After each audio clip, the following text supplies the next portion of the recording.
So go ahead and start the recording and I'll kick it in.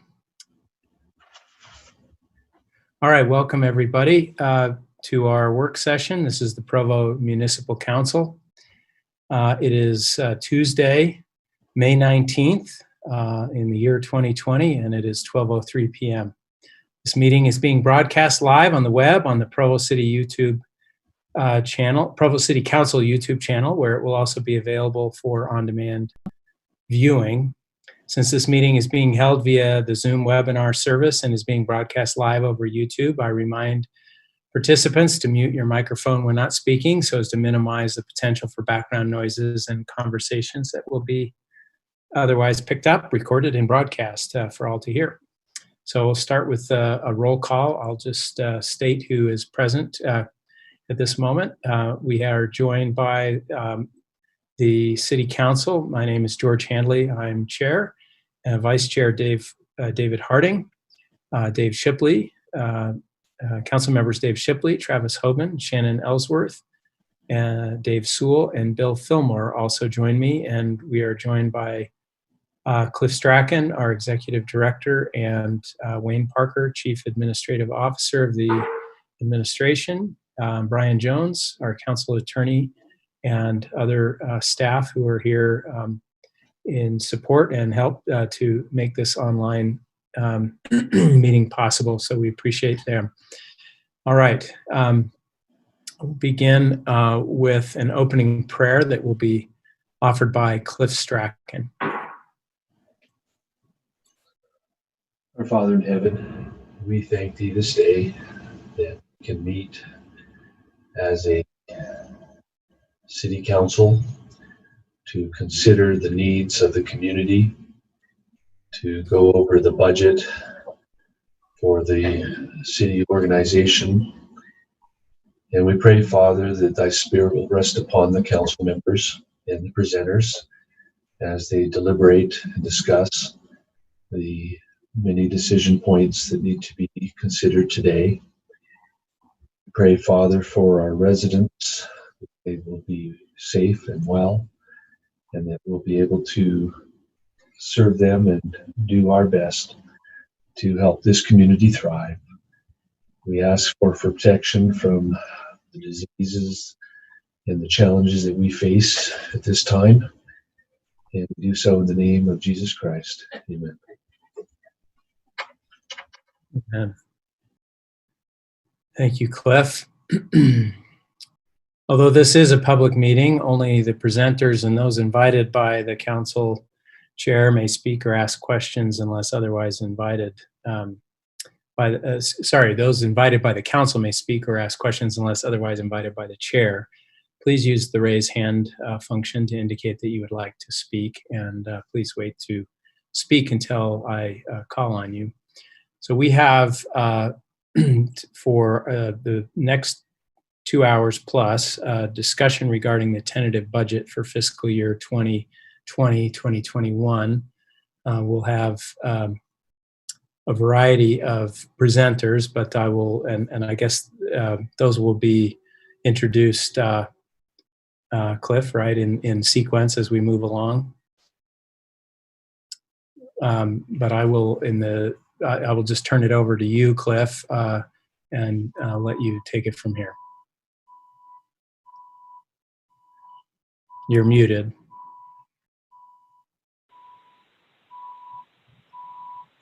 And I'm in good company.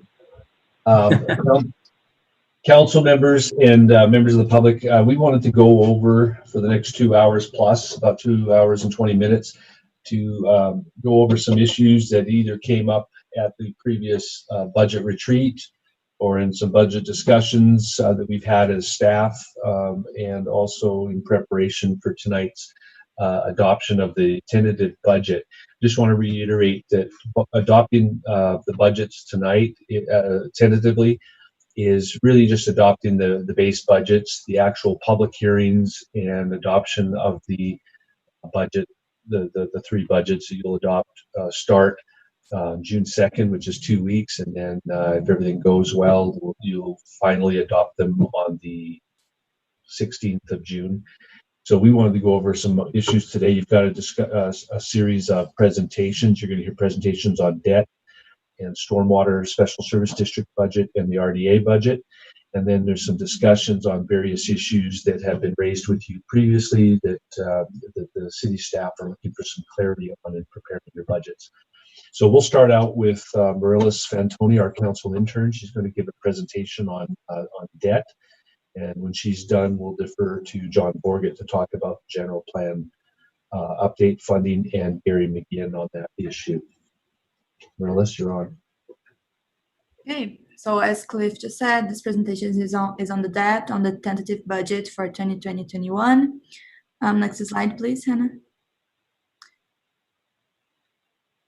A quick overview of the presentation. I'm going to talk a little bit about the debt breakdown, the taxes levied, the legal debt margin, and then open up for questions.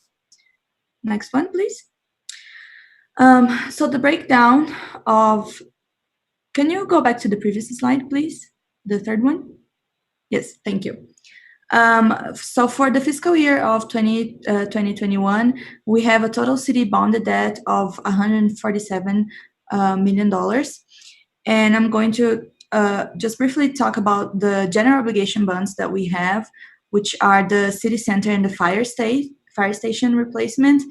And so for the fiscal year of 2021, we are estimating $39 million for the construction, planning, design, and site improvements for only the city center, and also for the fire station, about $700,000, which can be seen at the capital improvement plan. And outside of that, we have the revenue bonds, as we can see on the screens, that haven't changed over the last year. So the major changes here is for the general obligation ones. Can we go to the next slide, please? As we can see, there has been an exponential increase in revenues and expenses when we look at the debt breakdown. And that's because of the 2018 bond that comes from the city center and the fire station. So the taxes increase started, and then last year in 2020, according to what has been voted on the ballot, and the expenses as well. So the payments on the 2018 bond started in 2020. Therefore, the payment on interest and principal will consist of about $4 million a year for the next 20 years. And the maturity date is expected to be February 1st, 2039. Other than that, we see a positive net change in the fund balance of about $350,000. Next slide, please. So here we see just a general timeline of all the general obligation bonds. So back in 2011, we passed the rec center bond, and back then it represented about a $75 impact a year on property taxes for a $200,000 house, and about $140 for a business. Then in 2017, this bond was refunded, which saved taxpayers a little bit less than $3 million, resulting in lowering the same property tax rates in about $4 for the same property value of $200,000. And then finally, in 2018, citizens approved the bond for the replacement of the city center and the fire station, which resulted in an estimate increase of $120 per year on property tax for a property valued in about $265,000, and an increase of roughly $217 for a commercial property of the same value. So the impact of each individual property owner will likely go down each year as property within the city is developed. And also in 2022, the total annual recreation center bond payment will decrease approximately $205,000 because the 2011 bond will have been paid off by the refund that was done in 2017. So if the city property tax remains constant, which is about $6.3 billion, this means that there might be a decrease of $6.4 per property tax for, again, a home with a value of $200,000. So this is just an overview of a timeline. Can we go to the next slide, please? Okay, so as mentioned before, so property taxes, if we add both general obligation bonds, the rec center and the city center building replacement and fire station, there is a combined rate of 0.001243 for property taxes.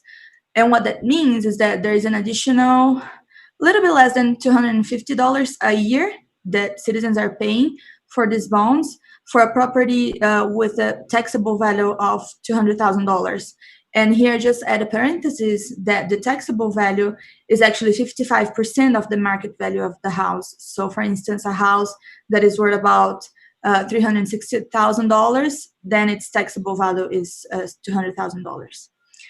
And then, as we know, utility rates, they are also being increased this upcoming fiscal year to provide for capital improvement projects. And we will talk about it later on other presentations. And so although there's currently a loan through the state of Utah in the amount of $15 million, the utilities will still be raised in about 25% during the next fiscal year to meet the demands of projects like the West Side Sewer Line, which should be about $10.6 million for this upcoming fiscal year, and the new reclamation plant project, which is also planned for about $17.8 million for this fiscal year.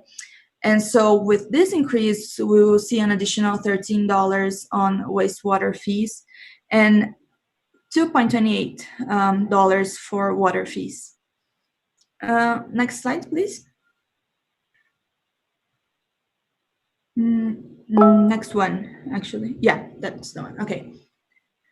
And so here we are seeing that on the legal debt margin, we know that the city can only have a general obligation debt of 4% of its total assessed valuation.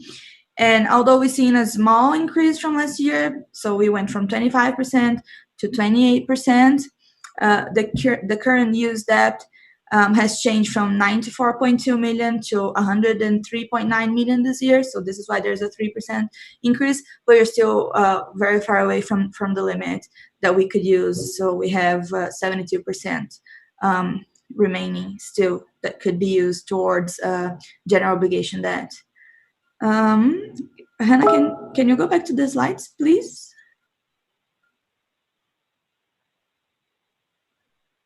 Okay, next one. So that's pretty much an overview for the debt for the next fiscal year. And now I'm opening up for questions if any council members or anybody would like to ask for clarifications. Mr. Shipley. Yeah, so I didn't know if we were going to get an explanation on some of the revenue bonds later in the presentation, so I didn't ask earlier, but could you help us understand, or could someone help us understand what the purpose of, say, for example, the sales tax revenue bond was in 2017?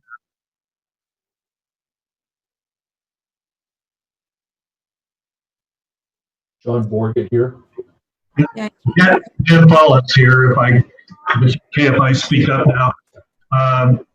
The 2017 sales tax revenue bond was issued to fund the improvements at the airport that supported Duncan Aviation and other future expansion at the airport. Okay, thank you. Is there any ability for us on that slide to maybe update that slide for the use of the public? Because I think it'd be very helpful to have just the addition of, for those revenue bonds specifically, what they were for, right? Just the general purpose, because that's very helpful to me to know that in 17 we did that for the airport.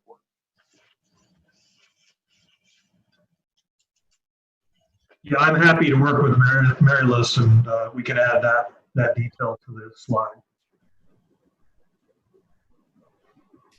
All right, any other questions?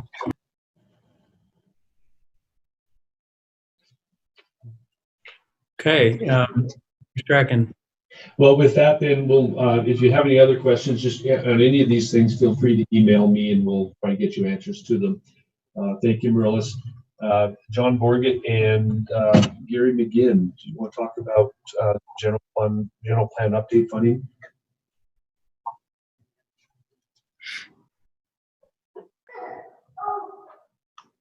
Yeah, my understanding was that Gary was going to handle this item. I don't know if is he on the conversation. I am. Okay.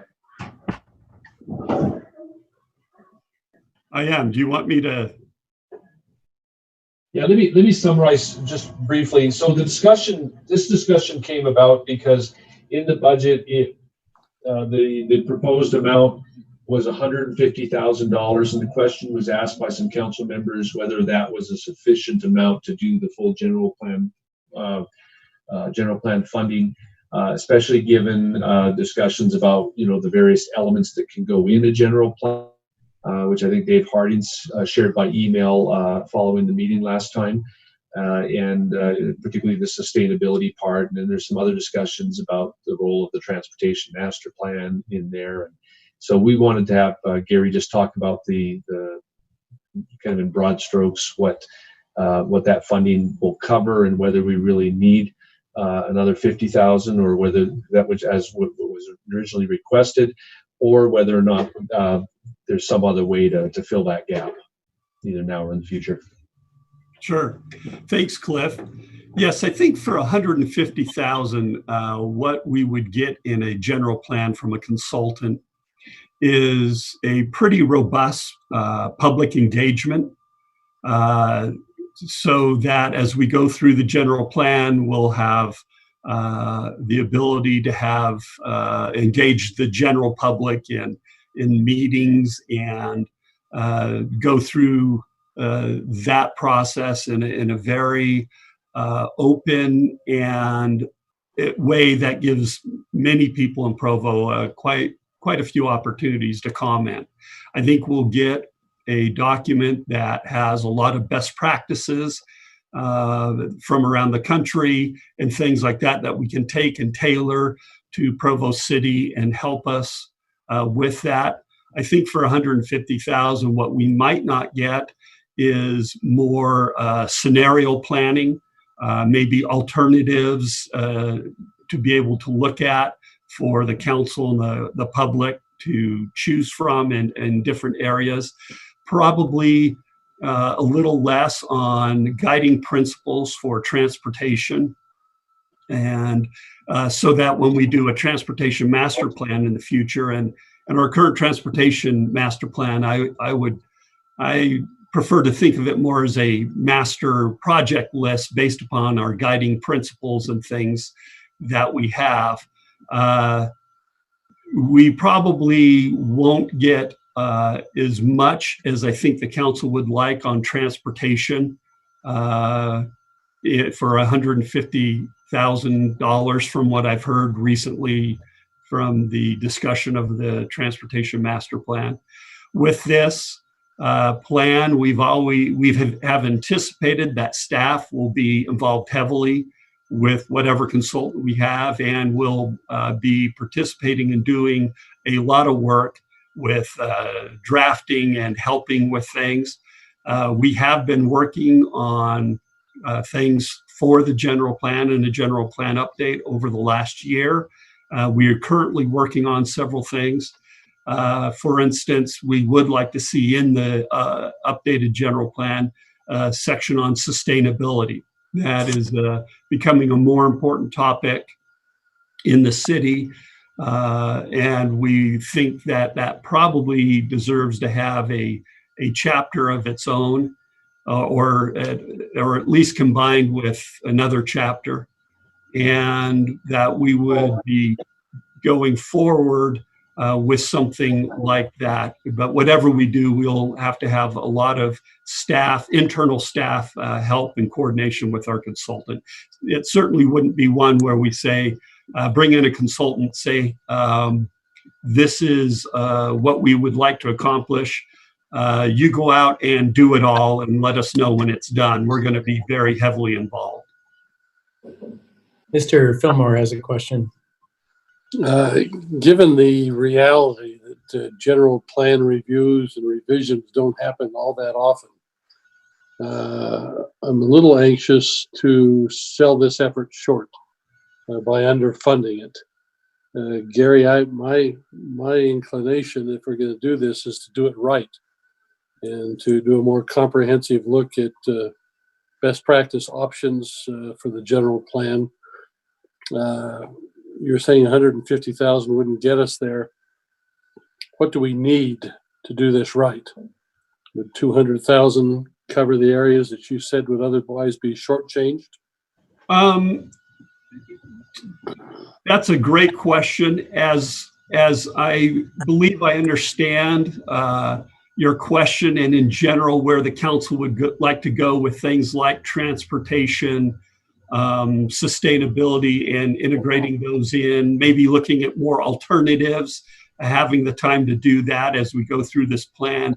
And our goal would be to have it done by and adopted by the end of next year, so that this current council has the opportunity to be involved and set the vision as a council of the direction they'd like to go.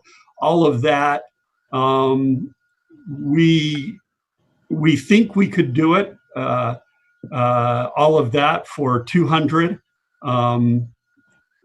It would be better if we had, it would give us more cushion if we had, say, 250. But I understand budgets are tight right now.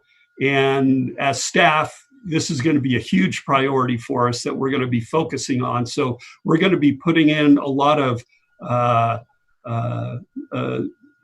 labor into this process also. Well, Mr. Chairman, Ms. Ellsworth has a question. I was going to say go ahead. My inclination would be to expand what we've budgeted for the general plan to make the effort worth it. So we don't 2, 3, 4 years later say, golly, why didn't we do this or why didn't we do that? I don't want to do it on a patchwork basis. I'd rather have it be more comprehensive and holistic for the city's future. Thank you. I certainly agree. Ms. Ellsworth, go ahead. Yeah, I was just going to echo part of what Bill said. The word patchwork came to mind when I think of our current general plan. And there's a lot of breadth in our current general plan. And my hope is that we can have some strong depth in a future general plan and focus on what a general plan really should be. And not that there's not room for other plans, but I don't think that this one has to be the umbrella for everything. But I hope that it's not patchworked. I hope that we're not, giving one piece to the consultants, doing one piece in-house, shopping another piece out to a different consultant. And I don't think that's Gary's intent. It sounds like his timeline is pretty sharp, but I just hope that we have something very cohesive with enough depth that when we have difficult land use decisions, we have a guiding document to reflect on. I just would add that it seems to me that the questions that you mentioned, Gary, regarding transportation, for example, and sustainability generally, it's unclear in my mind whether the $50,000 is what makes that difference. But if it does, then I certainly would be in favor, because I think at least with regard to that kind of a patchwork question, for example, if you do a general plan, but you don't have specific goals and objectives regarding transportation, but you have something in your general plan that generically says, we'd like to be good stewards of the air quality in the valley or whatever. It seems to me that it just doesn't make sense to articulate certain goals if there's not a comprehensive, holistic approach in the entire document about how those things can be achieved. So I would be in favor of inching that up to 200,000 if that helps us get that breathing room. And of course, if we can save any money in the process, then that's a bonus. But I think I would concur with my colleagues that I'd rather err on the side of doing this right and comprehensively and holistically now, and then not have to try to add pieces later. It just seems like it hampers the entire process if we don't do it right. All right, any other questions for Gary McGinn? Ms. Ellsworth, go ahead. Gary, when you're looking at this, do you think that the difference between 150 and 200 is scenario planning? You just want more alternatives? Probably. I think that's the main difference, is more alternatives rather than that allows us to make the difference from having a document that has a lot of best practices to now digging in a little more specifically into Provo and really addressing Provo generically, rather than addressing Provo generically. And I think we've all seen that in some general plans. They can get a general plan, and it's really kind of a collection of best practices from around the country. It has a lot of good ideas and things like that, but doesn't take the time to really dive into specifically your community and the unique needs that you have in your community. Yeah. Do you think that if we had an in-state consultant, 150 would be enough, but if we had an out-of-state consultant, we would want more because they would charge us more for travel? Yeah, they would charge us more for travel. We have some pretty good planning groups in state, and in just as we've been gearing up and thinking about the general plan, we've talked with other cities who've had recent general plans done. We've talked with consultants and have gotten some ideas of where we would go and how we would go with this process, and how we would write a request for proposals. And I think some of the in-state consultants really could help us. They tend to know better Utah and our unique issues that we're dealing with and approaches, and how others in the state have handled similar situations, as opposed to getting a consultant who's working, say, in Portland or something like that, that just brings in some good ideas and good best practices, but haven't really had experience tailoring them to an Intermountain region. Yeah. Well, I'm on the side where I think we could do a great job for 150. But if we want to go out with a bang, 200, would definitely put us in a very strong direction as well. And I've been excited about the general plans that have been built in the area with the data analytics company as a sub-consultant. So I think that strong data, in these cases, they've used Y2 Analytics. I think that strong data is fundamental and would serve us not just for the general plan, but in other decisions that we make. So maybe that might be a consideration in your RFP. Yeah, we would like to make the general plan more data-driven. And so that we go into, and as we make decisions, we're doing it with our eyes wide open, with the best understanding of what are the implication or results or consequences of our decisions may be. So I'm wondering if we want to make a motion on this, and if we deem it necessary to increase this item to 200,000, we will need to think about where that extra 50 is going to come from, and that would either be from the general fund or from taken from someplace else, or potentially from any carryover from the current fiscal year. Ms. Ellsworth? I was just going to say, and Gary will know this, but if we write the RFP for 150 and then ask the consultants to submit an additional part to their proposal that says, what would you do with an additional $20,000 or $50,000, then we might be able to make that decision later down the road with more information from a consultant.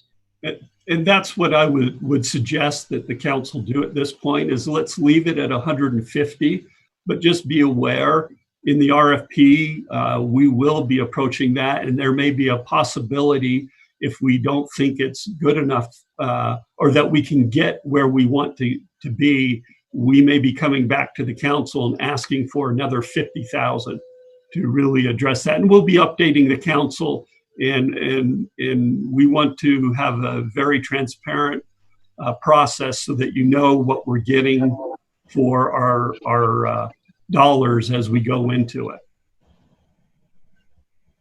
Would we know that? Would we get that information before we have to approve the budget? I don't think we'll be able to. I don't think we can have that done, and we wouldn't have that before you approve the final budget. That would be something after the budget's already in place that we may need to come back sometime in July, August timeframe and say, okay, this is what we can do for sure for 150. Here's what an extra 50,000 would get us. And at that time, the council would need to make an appropriation. Ms. Ellsworth? I don't have a comment, but I can make a motion. All right, go ahead. Cliff, did you raise your hand? Yes, I was going to say that you could identify, you could make it a priority later on for that money to come from any possible carryover, after the new year, once you have those information, because by about September, you'll be looking at what the carryover possibilities are. But we should recognize that a lot of that money for this coming year has already been stripped out of the budgets, and there may not be as much money as, certainly won't be as much money as in past years.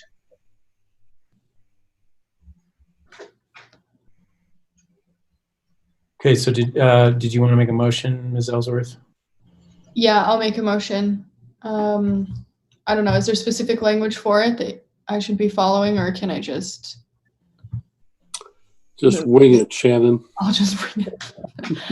I move that we allocate $150,000 towards a general plan budget during the 2021 fiscal year?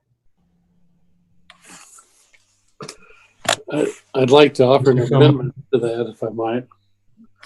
I don't know if there's a consensus on this or not, because only 3 of us have spoken, but I would prefer there be some language added to that, to the effect that we're willing to spend up to an additional $50,000 to get a more comprehensive, in-depth general plan that gives us concrete data-based options.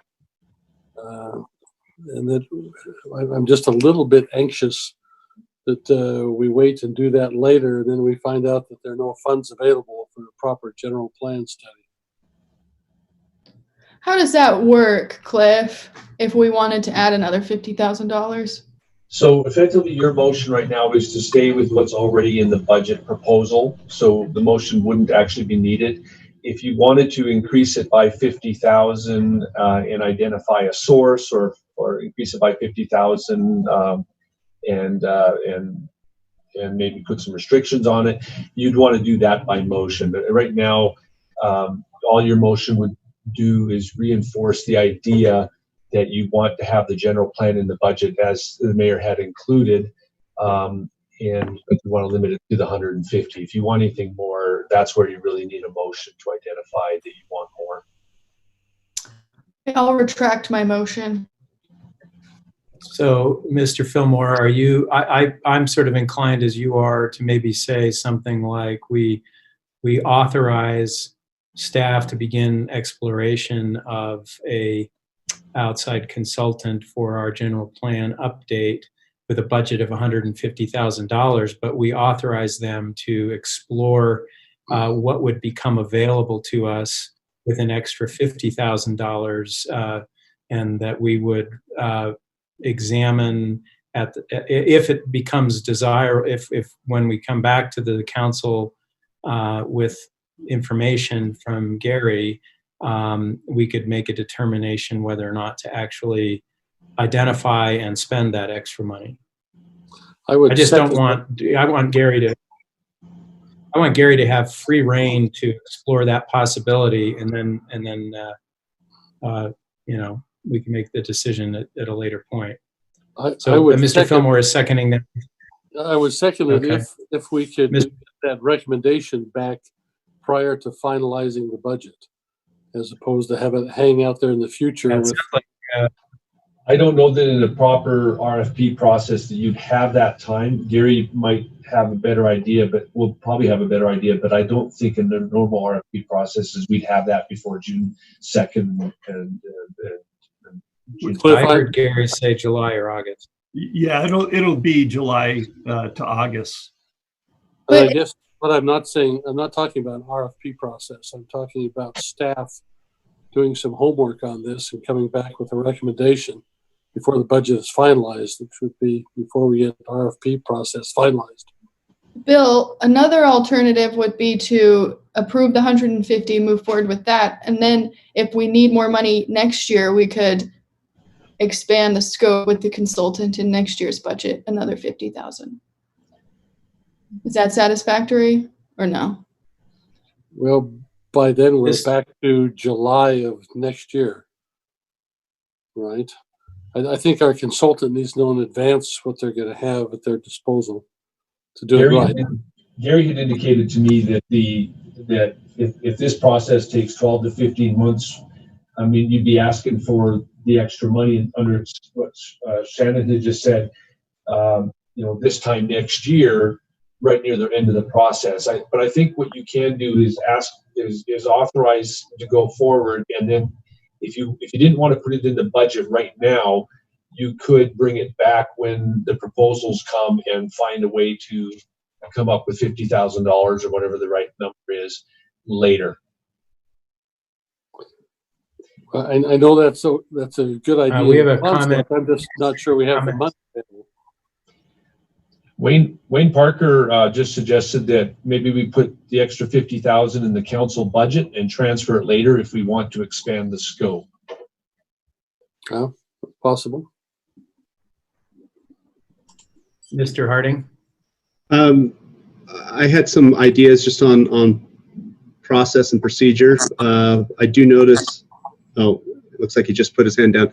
I was going to defer to Brian, but Brian, you can correct me because I'll probably make some mistakes here. But it feels like in past years, at this point in the process, like if we wanted to move forward with 150, I agree that I don't think we need to do a motion to do that.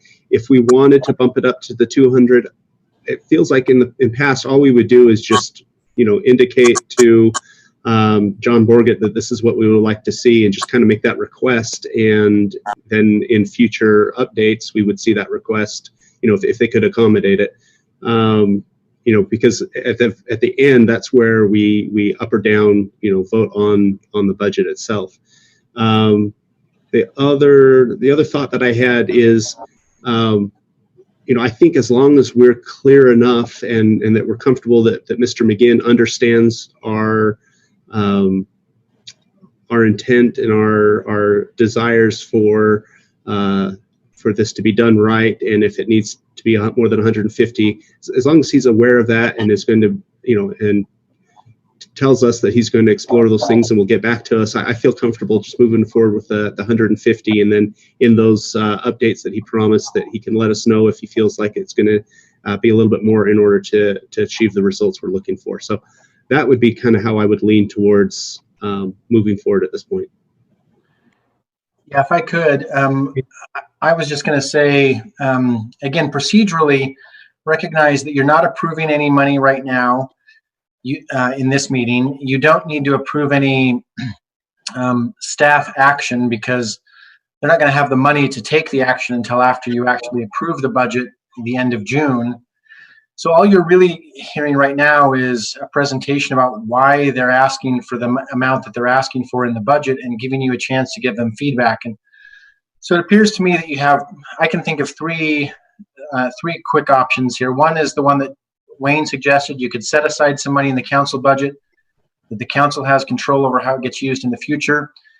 you could go ahead and make a request to the administration right now that they up it by 50, but that they come back and report to you before they actually spend the extra 50 about what they're going to spend it on. Or you could make a simple motion to just ask staff to investigate and report back to you during the remainder of the budget process what they think they could do with more money, and come the last meeting in June when you're actually approving the budget, you could change the number. So I'm sure there's other options too, but those are three quick ones that occur to me. Thank you. Mr. Sewell. I feel like we might not know for sure whether we're going to need the extra 50 until we go through the RFP process. So I'm more inclined to stick with the 150 for now, and then if staff comes to us and makes a case that more is needed, we could address it at that time. Well, I think that's the essence. Mr. Sewell summarized, and Mr. Harding also. I think that's the essence of the motion that I made. I just, you know, I just wanted to make sure that staff had the direction from us that we are interested in exploring how to fund the extra $50,000 if at some future point that becomes desirable for us. I just didn't want him to feel hamstrung that the 150 was the absolute limit. So, Mr. Harding, we need to move on. So I just wanted to make sure we gave some direction to the staff, and then we can move on. Mr. Harding. Just the comment that in my experience on the council, if there's a high enough priority, we've never struggled to find $50,000, you know, even just right out of the general fund. So I don't think we're going to get, you know, 8 months down the process and say, oh boy, we don't have 50,000 to spend on this, but we really wish we did. I think we can kind of play this by ear and take it as it comes. In the absence of a motion to move forward, then on a 50,000, unless Bill's doing that right now, there was a move on to the next item. George had made a motion, but it hadn't received a second officially, so I wasn't sure what the status is. It did get a second. I thought. I was just going to say his was conditional, and so I wasn't sure if it actually happened. All right. After listening to Dave and Dave, I will defer to the senior statesman on the council and withdraw any half motion I may have made. Okay, well, with Mr. Chair's, Mr. Headley's permission, we'll move on to the next item. And it sounds like there's 150, and if another 50, Gary, if another 50 is needed later on, come back to the council with a request for appropriation. Okay. The next item is a discussion on the Joaquin parking program. We've designated Dave Harding, Gary McGinn, primarily to lead that. Austin Taylor and Hannah Salzel are also available to help. Great, thank you. So we've talked a bit about the Joaquin parking permit program. I feel like the council, or at least myself, has been fairly tied up on other priorities so far this year. But there has been some question on whether or not we need to discuss this now because we're setting the budget for next year. I think I got a note that there may be some updated numbers. So if Gary wants to address those, that's fine. But let me just say that the biggest kind of question, the biggest uncertainty, the biggest unknown at this point is, you know, with the pandemic, whether or not this fall is going to look like past falls for parking near BYU. You know, I think we can all take a guess at what it may look like, but there's more uncertainty than usual. And I would say that as things get closer, we can reevaluate, you know, the likelihood of you know, drastic changes from what we are normally experiencing, and we can adjust accordingly. I don't think any large expenses need to be made up front before we really have a better feel for that. So putting that aside, I would say that that the committee and all of the discussions that we've had and all of the proposals that we've looked through have always envisioned this program paying for itself. And so because of that, we feel that when we pull the trigger on the program, if we pull the trigger on the program, and regardless of what details we adjust between now and then, it will pay for itself, so there won't be any net impact on the general fund.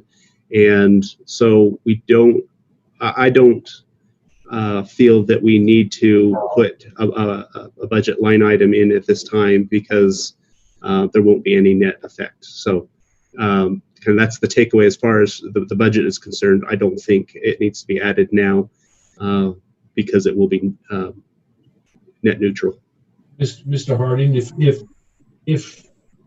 you're going to move forward with the program, unless I'm misreading something, we still need to have a budget appropriation, both revenues and expenditures, to move forward with the program, whether now or later.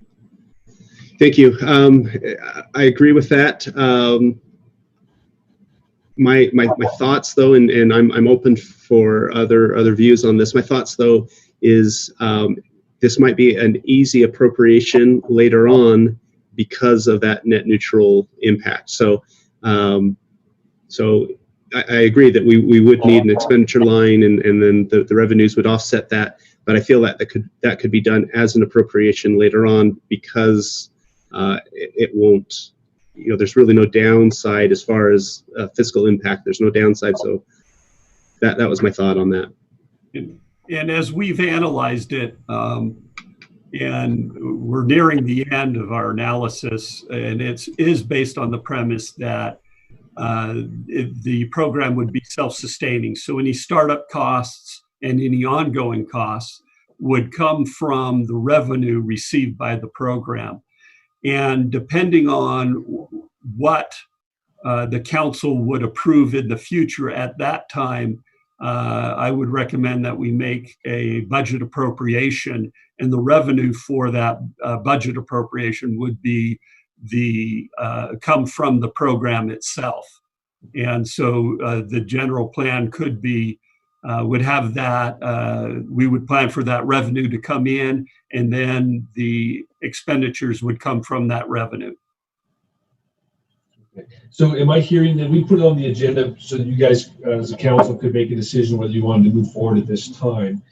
Mr. Harding, is it your recommendation then that the council not put in place this parking program until some later date? Yes, I think we're still discussing things with the administration, still chasing down some things. I don't think this has received the public input that it needs to in order to approve it and give it authorization to move forward. I don't think we're there yet.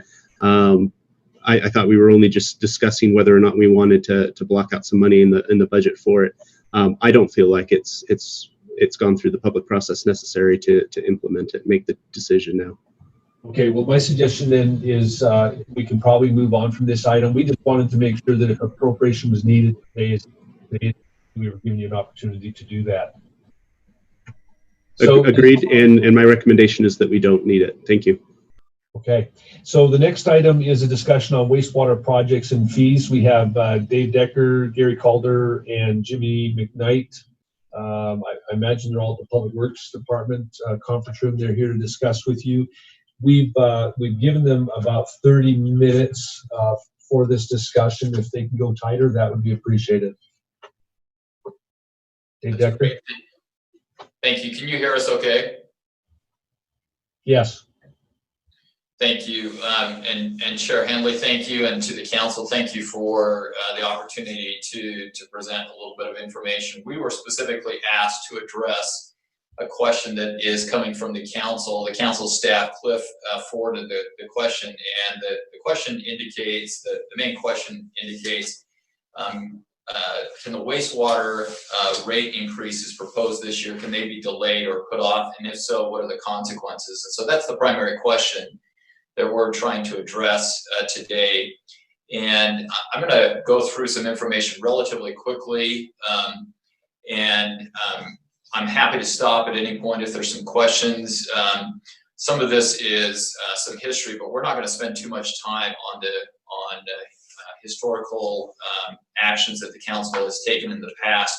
I want to get to the financial planning documents and show you what the rate increases and the consequences of some delays look like on the financial planning documents. But I do want to make 2 points prior to getting into those documents. And the next slide shows really the first point. Let's see if we can go to the, yes, there you go. So the first financial, or the first point that I want to make sure that the council understands is the impact of early changes and how significant that is. And those of you that are familiar with financial institutions and financial planning, this is a principle that goes across all boards, all categories of financial planning. The earlier you start, and the more significant it is early on in the process, it makes a bigger impact long term. And this applies to utilities and utility rates, just like any other financial planning documents.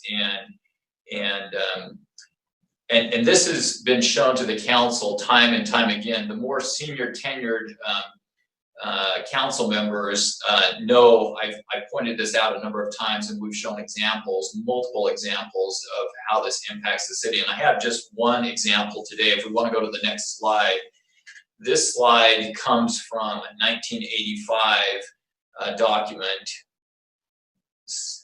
Hannah, can we go to the next slide? Sorry, back one slide.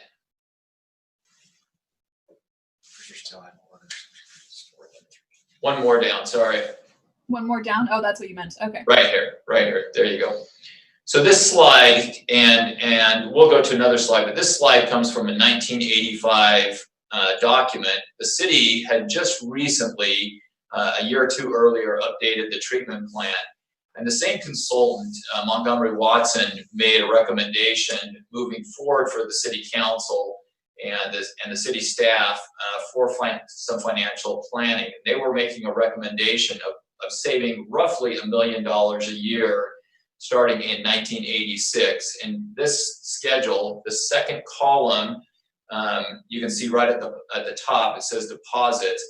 That is in millions of dollars. So it's about $1 million a year that they are recommending that the city set aside. And the next column over, the third column, is a cumulative total of what that would represent for the city. And you can see by the time you reach 2005 at the bottom of the page, the city would have set aside $42 million for a plant upgrade that was anticipated in 1985. Montgomery Watson told the city that they would likely have to do some upgrades.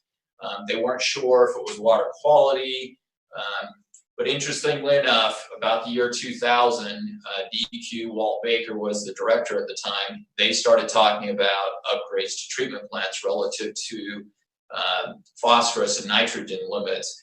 And sure enough, Montgomery Watson was right on as far as a plant upgrade. And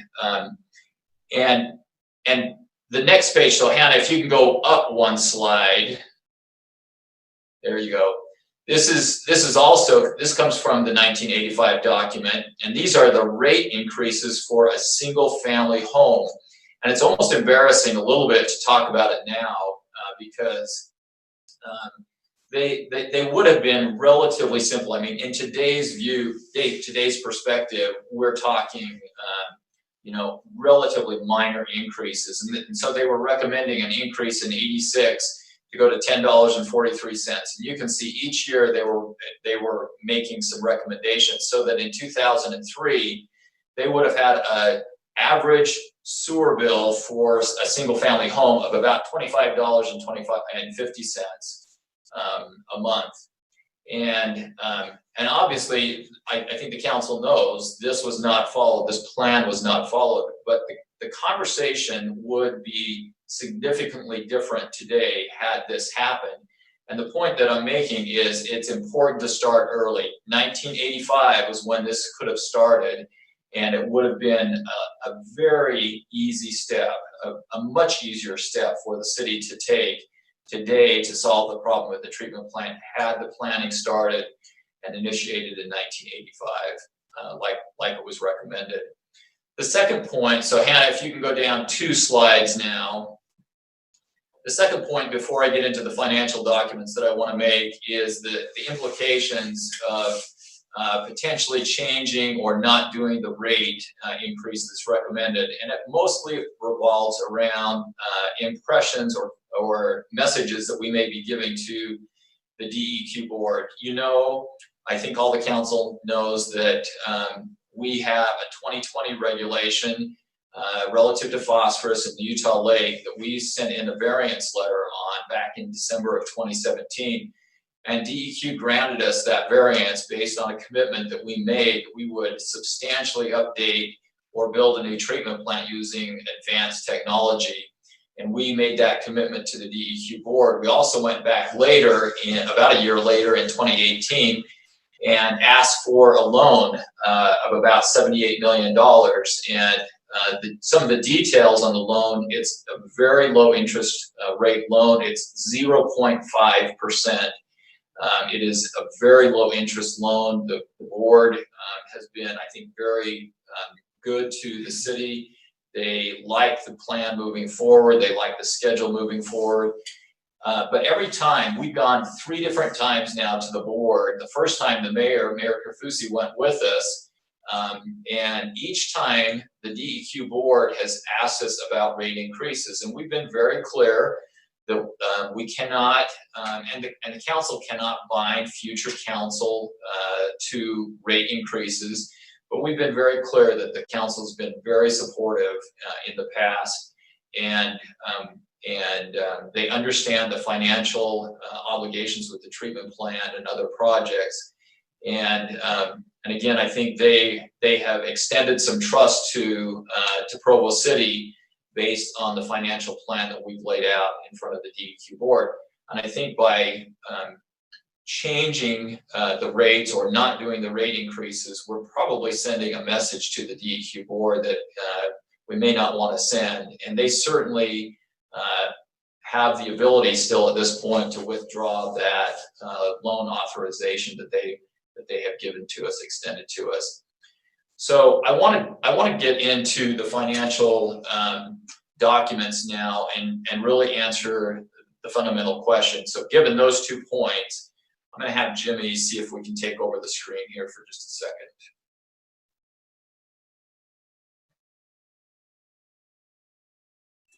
Jimmy, I'm switching that over right now. Can I ask a question? Yes. Is there any precedent for the DEQ board of denying grants that they've already approved like this? Well, I don't know a long history. I can tell you in the short time that I have been involved with the DEQ board, and it's only been 2 or 3 years, but I did sit in a meeting where Logan City had received a prior authorization, a loan authorization for a plant. They had given some details and totals for the DEQ board, and they had authorized the total amount. But Logan City had come back and asked for additional amounts. Now, the loan was not withdrawn, but the original loan was substantially changed. They changed the interest rate for Logan City. It was an increase in interest rate.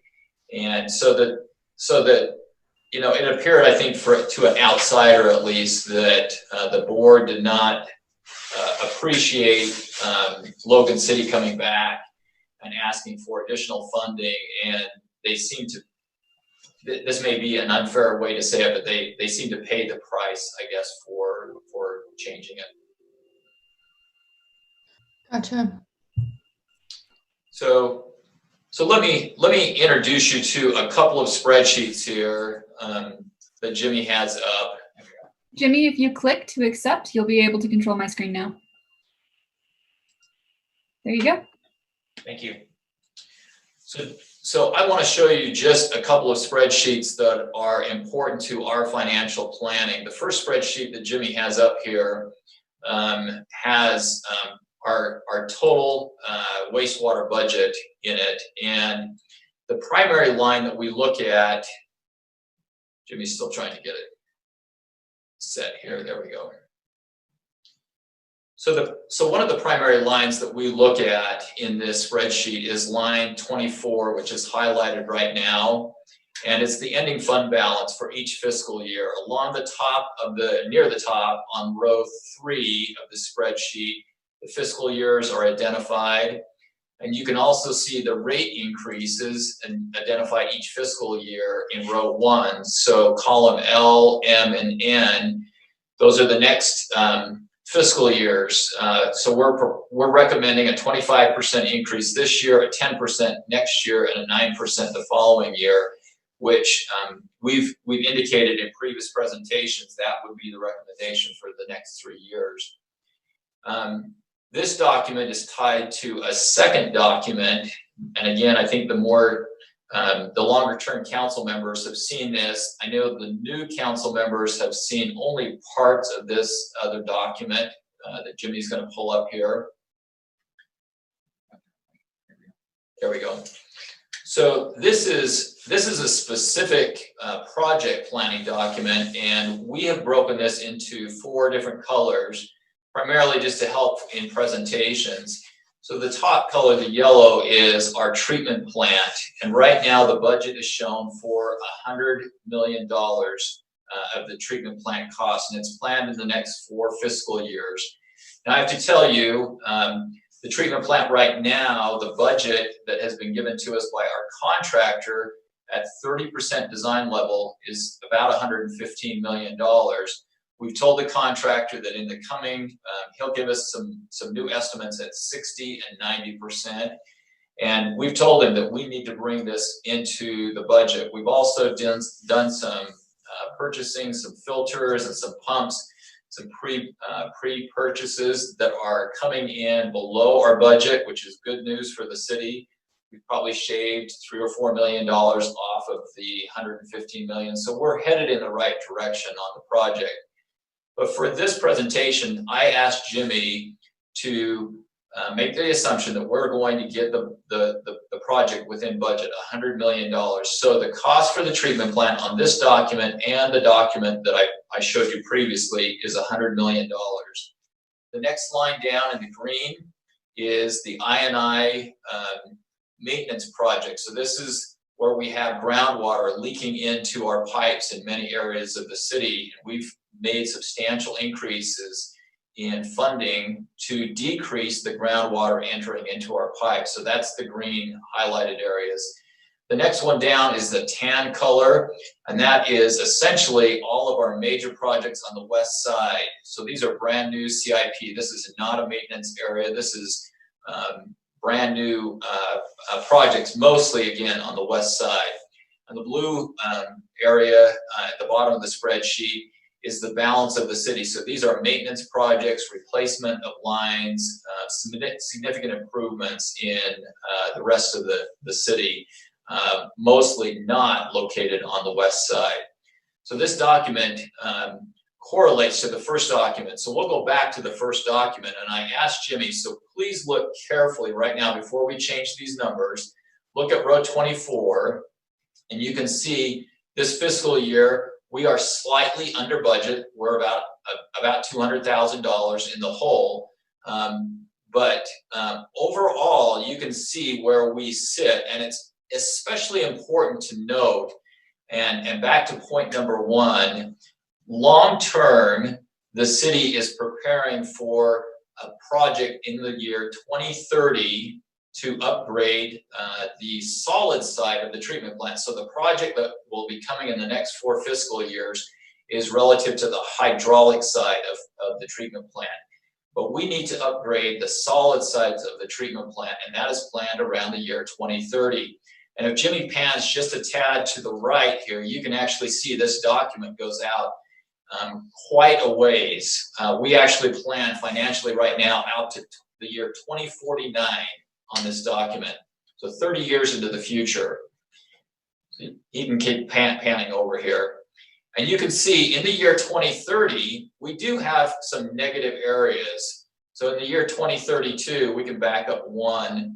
We're about $13 million in the hole, but we are paying for a significant project, $100 million plus project without another bond, without any other loan. We're paying for it with this financial plan that you have in front of you. So there is a short-term problem in the year 2032, but it is only 3 years, and that could be spread out by changing the project.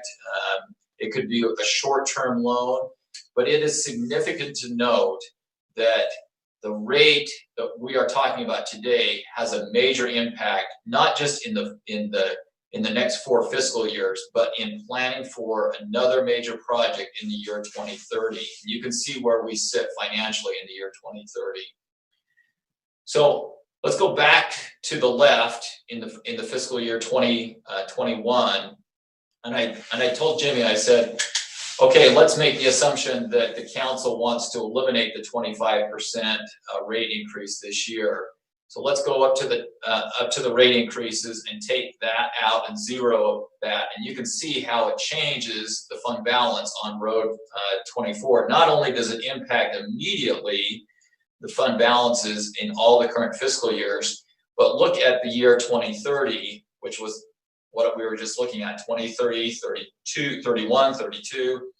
We are significantly in the hole financially. We have some major debt problems.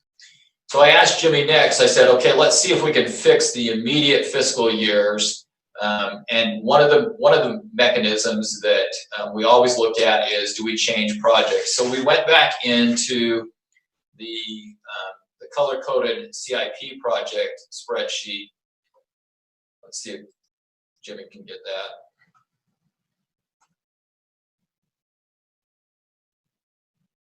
There we go. And I asked Jimmy, I said, take all the TAN projects off the list. So we eliminated not just the fiscal year 21 projects, but for the next 5 fiscal years, we took out every project planned on the west side. It equates to about $26 million that's planned on the west side. And we're essentially going back on everything that we have promised to developers and especially to the residents, the landowners on the west side that may be planning around retirements or family financial planning that have been following the conversation. We're essentially saying we're not going to do anything more on the west side. And I think it's important, again, to note that we put about $20 million so far into the west side, but it is not an operational system right now. We still have to complete additional projects on the west side to make it operational. It's especially important to note for the city that if these projects are not completed, there are city projects that would not have sewer service. This regional sports park would not have sewer service without completing the balance of the projects. There's a master plan that's located right at the south end of the regional sports park. It has to be, a master lift station that has to be completed, and a force main that has to be completed. Otherwise, there's no sewer service at the regional sports park. The airport is in a very similar boat right now with the new terminal. So there's impacts not just to residents and landowners. There's impacts to the city directly. But making that assumption, we'll go back to the spreadsheet, and I asked Jimmy, I said, let's take out the expense on the TAN projects. Again, leaving the 25% rate increase out, zeroing it out. We balance the fund balance. You can see we get back into the positive on fund balance by eliminating all the TAN projects. But you can also see in 2032, 33, as I indicated earlier, in those projects where we start that second solids phase project of the treatment plant, we have a significant problem financially for the city because we have not done the rate increase early enough. Again, I'm looking 12 years into the future, 10 to 12, 15 years into the future, and the impact of that 25% rate increase this year. I think it's best probably to summarize what we would end up, what position we would put the city essentially in the year 2025. We would have to make a significant rate increase to pull those numbers out of the negative. And the most significant item that is important to note on this spreadsheet is we have not rescheduled the $26 million worth of TAN projects. We have not put them back into the spreadsheet. So in the year 2030, where we're showing about $4 million in the negative, if we rescheduled the TAN projects somewhere in the year 2025 or 2026, would actually be another $26 million in the hole. So almost $30 million in the hole in the year 2030. So there was a question, it looks like Cliff or somebody had told me. Mr. Shipley has a question. Yeah, I understood the question from before just to be, is there an ability for us to defer the 25% increase? So it would just be pushing back that increase by a year in light of what we're dealing with right now with COVID. I understand if we take that increase completely out, it doesn't, it's not sustainable. But have we looked at just pushing it? I know it makes the numbers worse. We all know that. But is there an ability to still do the projects we need to do, but just put that increase off by a year? So I am getting to that. So that is an option that you're a couple of options down the road here still and that's a good question because we asked the same question internally. So one other option that Jimmy suggested that we look at so that the council knows. So if we stay with the current plan and we do the West Side projects, we do the treatment plant, but we go and borrow another $20 million. We go and find a bond. Can we make up the difference and can we spread the cost out? And so Jimmy looked at that, and you can see there it adds another 1.1. So on row 38 right here, you can see it adds another $1.1 million of bond repayment each year that we have to do for the next 20 years. And again, you can see that we start going into the negative in the year 2029. And so again, we're kind of kicking the rate increase that will probably force the council around the year 2025 to make another significant rate increase. So the bond is an option. And I guess fundamentally what I'm telling the council is, yes, you could potentially delay this. If you wanted to eliminate it completely, here's a couple of options. But to answer the question that Mr. Shipley just asked, that was kind of the last option. We looked at a variation on that, and we said, what if instead of a 25% increase this year, what if we flip-flop the two rate increases? So we did a 10% this year and a 25% next year. And you can see down at the bottom again what the rate increases look like. The numbers, you are right, Mr. Shipley, the numbers are a little bit worse. And it's interesting to note again in the year 2030, Jimmy will pan over to the right here. In the year 2030 and in the year 2032, in 2032, we were $13 million in the hole. In 2032, under this scenario, we're $15 million in the hole. And you can see it takes, keep panning to the right, Jimmy. You can see it takes an extra 2 years, I believe, let's see if we can get the spreadsheet to move here.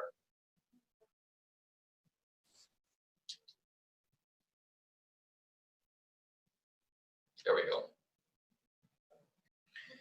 Now we're at.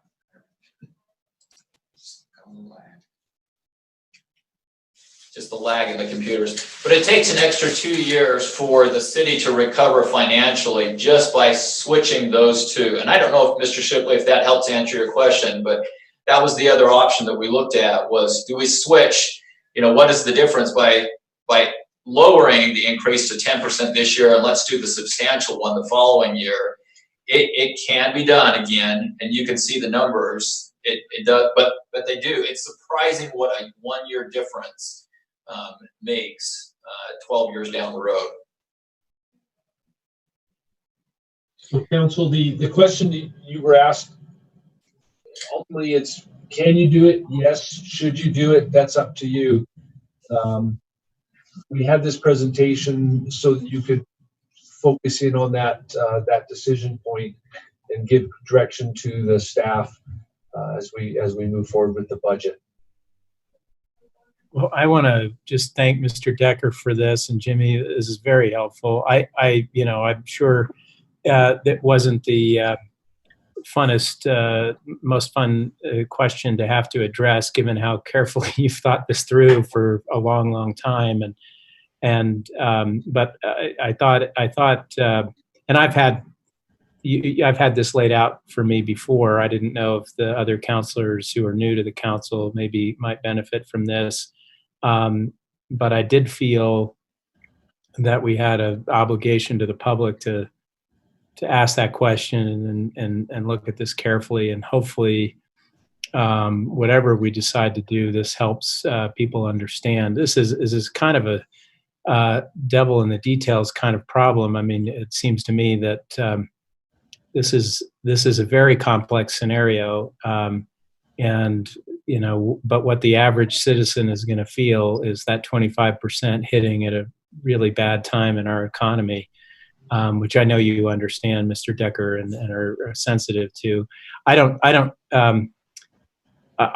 think my question also came maybe less from. I was a little less optimistic that there would be a better scenario than the one that we had already looked at and that has been laid out. I think maybe, I kind of hope that there might be some sort of emergency fund or some relief fund for individuals, but that may be a separate question. And I don't really know how much this is going to impact people, but I just assume that anybody on a fixed income that doesn't have a lot coming in is going to feel this more severely than others, and that's a challenge that I think we need to be aware of. But I really very much appreciate this. Mr. Parker has a hand raised. Go ahead. Thank you, Mr. Chairman. You were actually reading my mind when you made reference a minute ago to the potential of some funding to assist with utility payments for those who are in a struggling financial situation. The CARES Act actually allocated some additional funds this year to the HEAT program, which works with low and moderate income families to help subsidize their utility payments. Typically, that's been done for the winter, although it's now, based on the CARES Act funding, it's been extended to summer utility payments as well.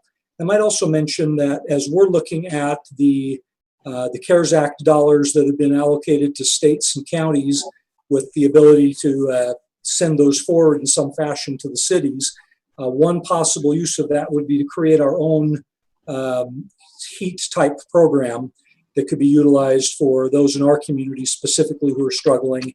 It could be in addition to the HEAT funding as well. So again, I just wanted to indicate we are looking for solutions relative to assisting those who may be having trouble paying utility bills in general, and this one specifically, based on unemployment or underemployment or a variety of other issues related to the pandemic. So that door is certainly not closed. We just don't know how big it is yet. Thank you. I'll just respond to that, and then I'll call on Mr. Harding, who has a hand raised. I think given the more severe financial costs of making adjustments to these rates that have been laid out for us, I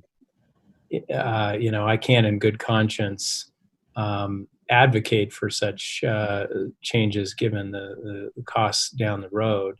I do think that's unfair to the future, but I'm very encouraged by the idea that Mr. Parker, you're sharing. I think if there's a way for us to get some of those funds available to our citizens, I think that would be the ideal scenario. Mr. Harding. Yeah, thank you, Chair. I wanted to just kind of second the idea that perhaps it's better to target some programs for those that would really struggle with this, but stay on the path that we've kind of laid out that's sustainable. The question I had for Mr. Decker is we talked about these projects, particularly the new projects in West Provo. My question is about what is the role of impact fees? We talked about, well, if we don't have these projects, we can save this amount of money or whatever, but I guess my impression is that a significant portion of how these new construction projects are paid for are through impact fees. And if we don't do those projects, then we probably wouldn't get the same amount of impact fees because the development would not occur. And that is accurate. The impact fees, you can see Jimmy has, it's on row 9 on the spreadsheet. We do have an anticipated impact fee revenue each year, and it's not significant. We have been conservative in this area intentionally, and we would anticipate, there is a potential for additional impact fees coming in if development happened. And so it would probably help the financial picture, given the fact that we've been careful with the impact fee revenue, not making it too high. But you're right, it likely would eliminate impact revenue if these projects weren't built. But again, being conservative, we're not relying on the impact fee as one of the primary funding sources. We're being very careful there with that. There was one other question that Cliff asked, and if I can point it out, it's down on row 26 of the spreadsheet that's up right now. And they asked what a single family monthly service looks like as far as billing. So right now, an average single family residential billing is about $55 a month. With the increase that's proposed on 25%, it would take it up by $14 about to $69 a month, and then you can see it for the next couple of years, fiscal years going over. And we can show you the other spreadsheet if you're interested in looking at the swap of the 10 and the 25%. The 10% would raise it about $5 to almost $61 a month, and then the following year would take it up by the 25%. It would raise it to $76 the following fiscal year. So that's what the average single family billing looks like right now. I wonder, I don't know if it's through your office or our office or the administration, but it would be helpful for the public to get as much education on this as possible. There's a lot of detail, obviously, that this might be difficult to convey to people, but because the narrative that you know so well, Mr. Decker, is and that we've deliberated about as a council regarding how we were going to fund this, what were the pressures being put on us, regulations being put on us that we had to meet. That this is This is actually a very fiscally responsible way to tackle this. The only problem, of course, is that there is that impact. Anyways, just a note to make sure that we do our very best to communicate maybe through a frequently asked questions kind of a scenario or something to help the public understand it better. I would be happy to do that. I am. You mentioned the concern to the impact to the citizens, and I'm sensitive to that, and know that we've experienced 5 or 6 years worth of increases, and we're trying to do the right thing and look long term. But I think it's important to communicate that information clearly to the residents so that they understand the long term picture. So we're happy to work with staff, and I think Wayne had an excellent idea. If there are circumstances where residents are struggling, there's probably a mechanism that we could set up similar to the energy department. All right. Any other comments or questions from the council? Thank you very much, Mr. Decker. Very much appreciated. And Mr. McKnight. Thank you. In the absence of a motion on that issue, we will go forward with the increases as proposed when you adopt the budget. Our next item is David Mortensen from the Budget Officer. He's going to give you a chance to talk about any of the supplementals that were discussed with you last time. They'll go over some of the higher priority ones.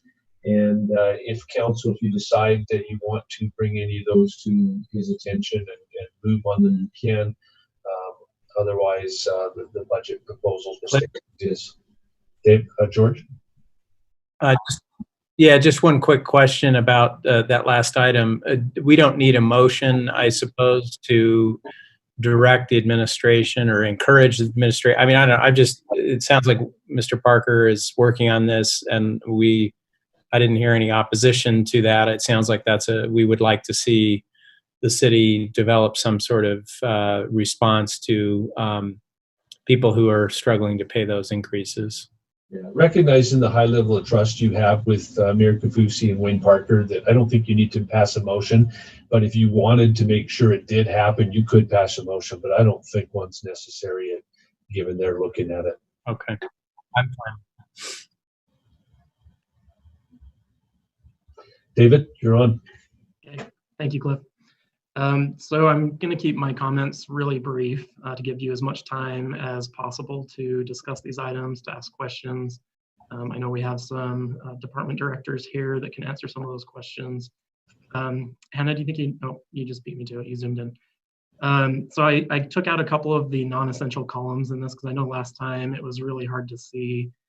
So I took out a couple of columns that just distinguished whether it was general fund or another fund. So if there's any question about that, just ask and I can let you know what it is. But hopefully this is easier for you to see. This first page is the funded supplementals that are currently in the budget proposal. You can go on to the next page, Hannah. This page is unfunded items that were listed by departments as critical needs. And then the next page, this includes unfunded items that were listed by departments as necessary. And then the last page, this is unfunded items that were listed as aspirational or where there was no priority designated by the department. So that's really all my comments. I wanted to just have those up for you to look over and discuss and ask questions. Can you go back to that first screen? And council members, is there anything on these supplementals that you want to discuss further? Whether it's this list or the ones further down?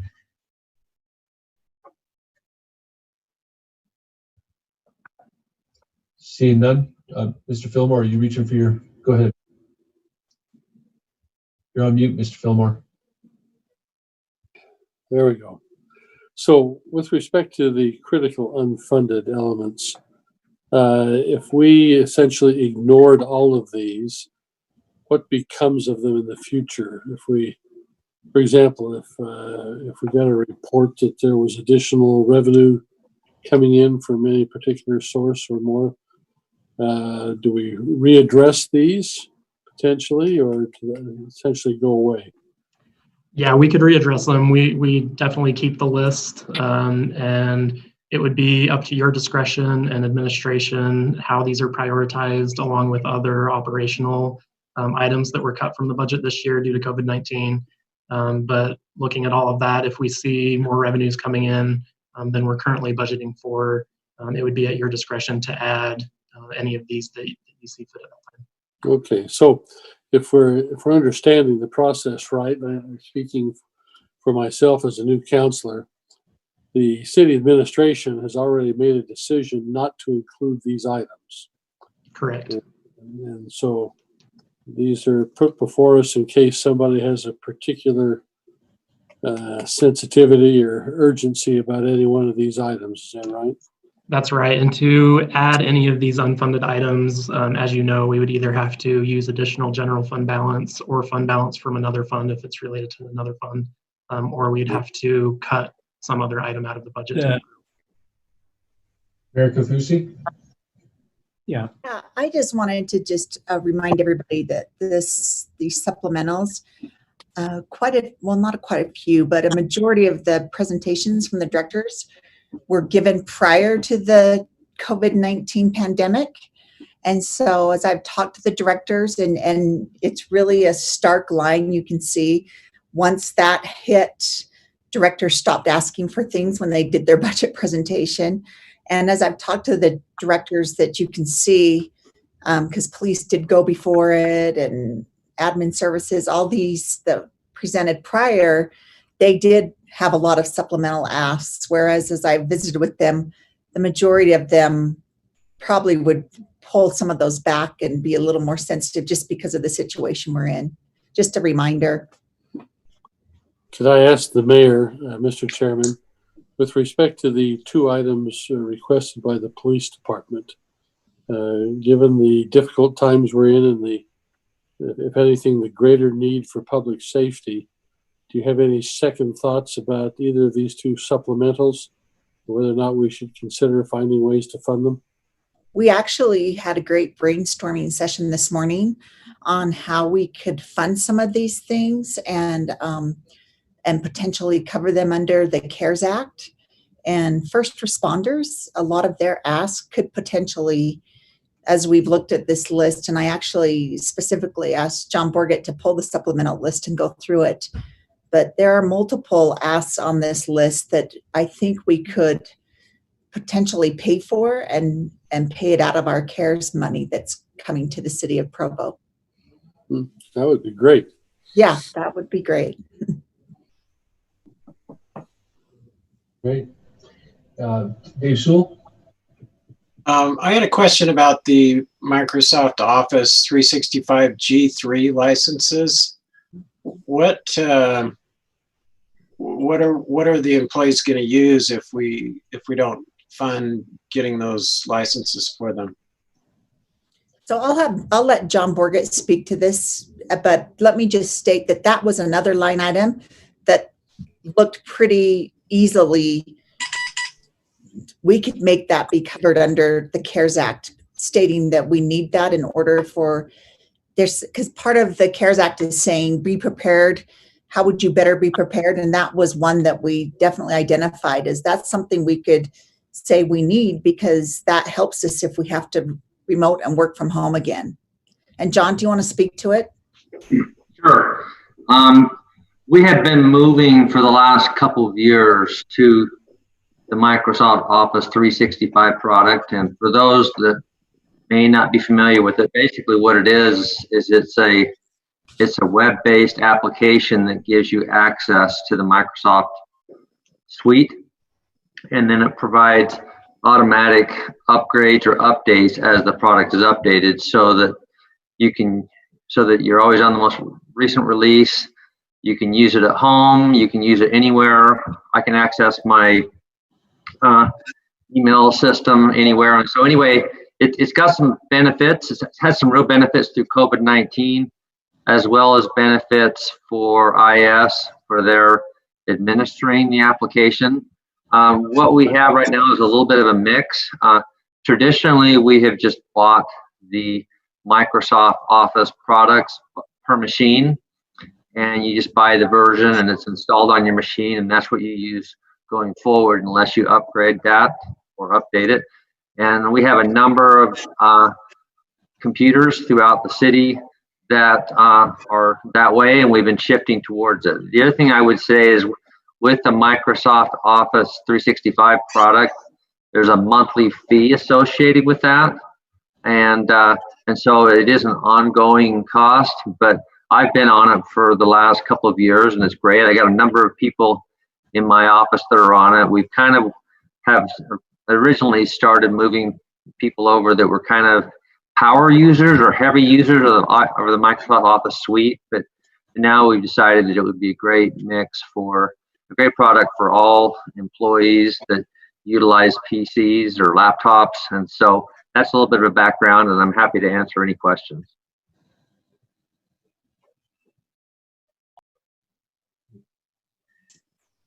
So it sounds like mostly they'll just, if we don't fund that, then they would have to make do with whatever version they have currently on their on their computer, and we wouldn't be able to upgrade it to the most recent version. Yeah, this was actually a supplemental request in 2020 as well. And what we've done and what we've talked about, we've actually got kind of a plan going forward if we don't fund the supplemental request like requested, is that we would require all new computer purchases to go on the Office 365 product. And then what that would do is over time, we would shift over to the product rather than just taking all current machines and getting them set up on the Office 365 product. All right, thank you. Any motions on the supplementals? If not, thank you, David. Thank you, John. We'll move on to the next item, which is me talking to you about budget intent statements.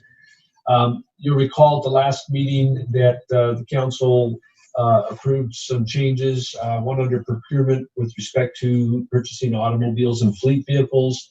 You also added other councilors to the audit committee within those, and those will go into the budget, the actual budget document for the version you get next week. We wanted to talk to you a little bit about budget intent statements again. This is the one that, am I sharing this? So this is on for everybody. Hannah's screen. This is what's currently in part 10 of the 2019 ordinance, and we wanted to find out what you wanted to do with this, if you wanted to have a little more oversight over the carryovers. One way to amend this one is to simply put after the word mayor and as, or something like with the advice and consent of the council. You could do that. We wanted to show you what the impact. Can you move to the next slide? So I showed you this document last time. This is a reconciliation of the amounts of general fund that were available, what was requested and carried over, and what was finally available for the general fund balance and the employee recognition / innovation funds under that previous statement. 406,000 or 7% of that overall budget. Do you want to move to the next one? So playing with it, trying to figure out how to give council some more authorization and to come up with more of a program on how to fund oversights. The administration has not seen this. Council members, you've seen it for the first time. It comes from a discussion I had with Morgan, but the language put in here is mine. The percentages are completely arbitrary. You can do whatever you want with it if you went down this road. And I will suggest to you or indicate to you that Dave Harding has suggested that there is there might be advantageous if he and Dave Shipley were to sit down with John Morgan, Wayne Parker, and I would include myself in that and talk about what this kind of stuff could look like. But if you were to authorize departments to carry up 25% of remaining funds within departments, that would still leave a fair amount for departments to incentive to save money in their budgets and to do their best to carry it on. It would also still allow for funds to be split between employee recognition and the innovation fund. Then you could transfer more money to maximize the general fund balance in various years, and you'd still have the ability to use remaining funds for other supplemental needs or put into the capital improvement plan fund or really anything. The last two sentences are what's in the existing part 10. I just wanted to show you, just for as an example, what happens if you throw these formula numbers into last year's numbers. Anna, will you move one more slide?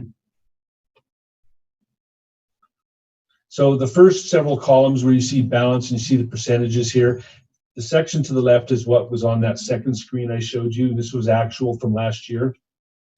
If you took the scenario that I laid out for you, you'd effectively still have, you'd have about $1.4 million of the $5.5 million still available within the departments to use however they need within their various needs in the department. But you would have added under that scenario $1.1 million to the general fund balance instead of $200,000.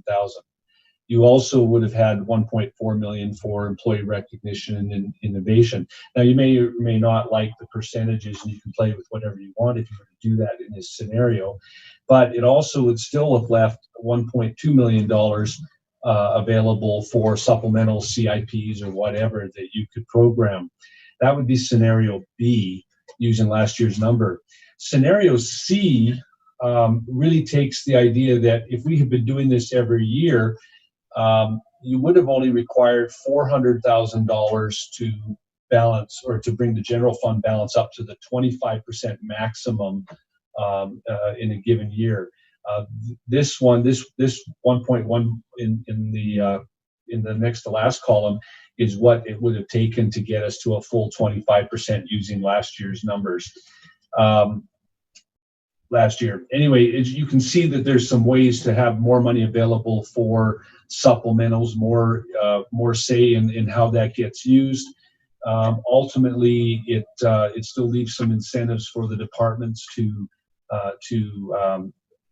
save money wherever they can and to move forward. And all these numbers are after any programmed or appropriated funds have been used for, say, contracts or purchases that are already in the system. So just wanted to give you some examples. So if you want to go back to the third slide, Hannah, that's all I had for you today on this item. Just wanted to know if that's the direction you want to go. Dave Harding would still like to meet with administration and have some conversations around that. But this is just one idea of the way you could have more input into the final budget decisions with carryover money. Dave Harding. Yeah, thank you. So I think this is a great idea on one of the ways that we could approach this.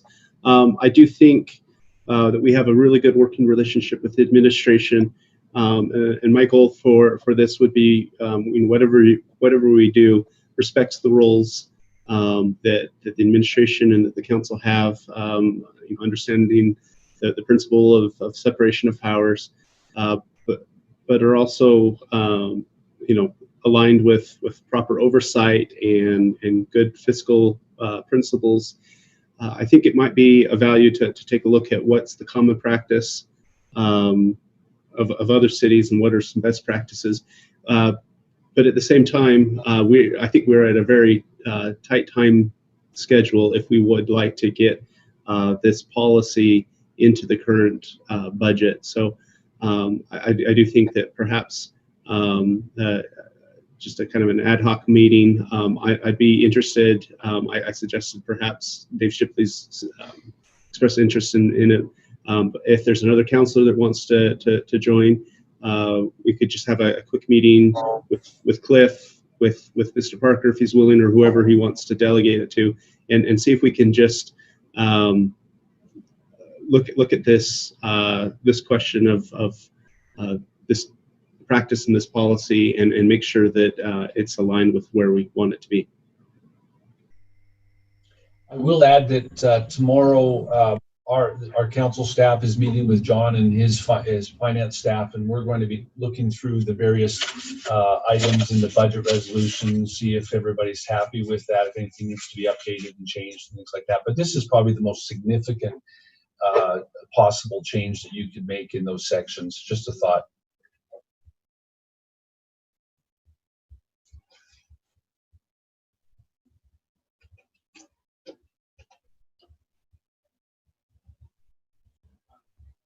Mr. Shipley?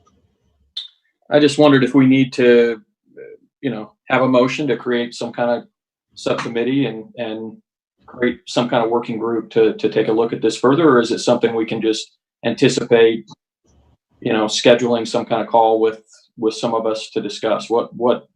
How should we proceed? Well, forming a subcommittee would give it the weight of the council as a whole to go in and have that discussion. It still brings any final decision back to the council.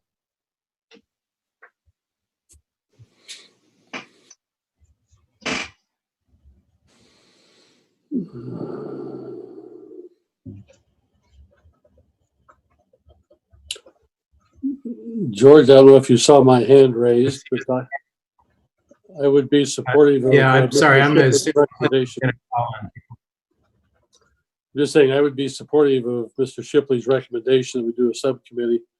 I like some of these options that Cliff has thrown out, and I think they merit further discussion. And then if I could ask the administration, whoever wants to respond, but is this committee that you're willing to participate in, or do you have any concerns or anything that as we set something up?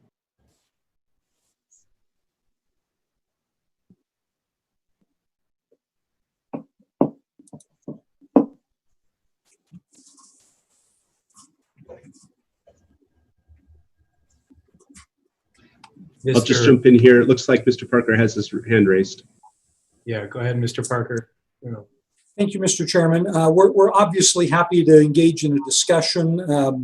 There are lots of potential issues with this approach, and not the least of which is I think it begins to run afoul of our form of government. But we're happy to engage in the discussion and see if we can collaborate and find an answer that gets you where you need to be and still preserves the mayor's ability to be the chief executive officer of the city.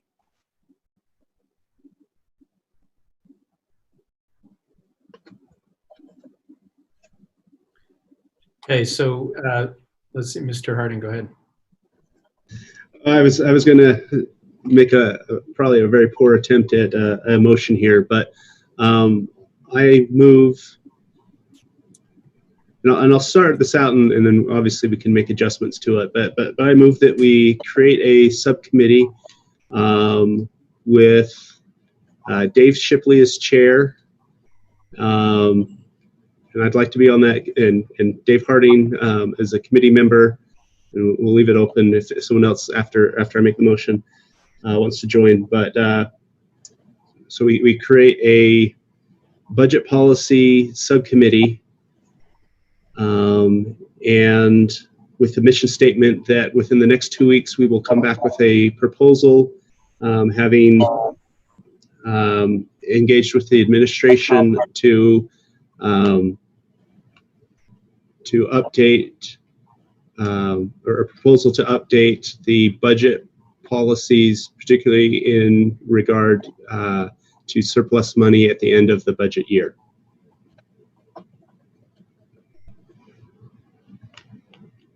Okay, is there a second on that? Yeah, I'll second it. All right, Mr. Fillmore seconded. Is there any discussion?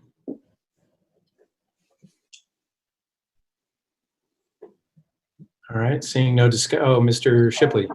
Yeah, I just wondered if we needed to see if anybody else would join the subcommittee before we proceed with the motion. Anyone else like to join that subcommittee? All right, I don't see any hands, so we'll assume no. And no further discussion, so we'll call for a vote on the motion. All in favor? Let's see, I don't have the list in front of me. Mr. Harding? Yes. Mr. Sewell? Yes. Mr. Shipley? Yes. Mr. Fillmore? Yes. Ms. Ellsworth? Yes. Mr. Hoban? Yes. And I will vote yes, so that's unanimous. Okay. Ms. Ellsworth, do you have a question, comment? If someone who's not on the subcommittee wanted to participate or listen in, is that doable? Well, I think you can be a member of the subcommittee if that's what you're wondering, but I don't see any reason why. I don't know. That seems like a technicality that if you want to attend, then I think that's fine, right? I guess the issue is whether or not it's more than 3 of us. From a staffing perspective, as long as you let us know in advance so that we can notice 24 hours before the meeting, it's fine if you visit and if we have more than 4. Well, they've said that before, but then it was like a big deal that we couldn't do that, right? So I don't recall anyone asking to visit that I know of, but I don't know everything that happens in the office. Yeah, Hannah, this is, I mean, ultimately, this is, we want to avoid turning every meeting with the administration into a council meeting. This is an attempt to discuss, you know, kind of the parameters of the budget discussion and bring it back to council, not turn every discussion into a full council meeting, which was what 4 would then essentially do, because you're trying to come to a decision, come to some guidance on where to go with budget policy. right. So if 4 people don't want to go, but a third person wants to attend, will that person be blocked or discouraged from attending?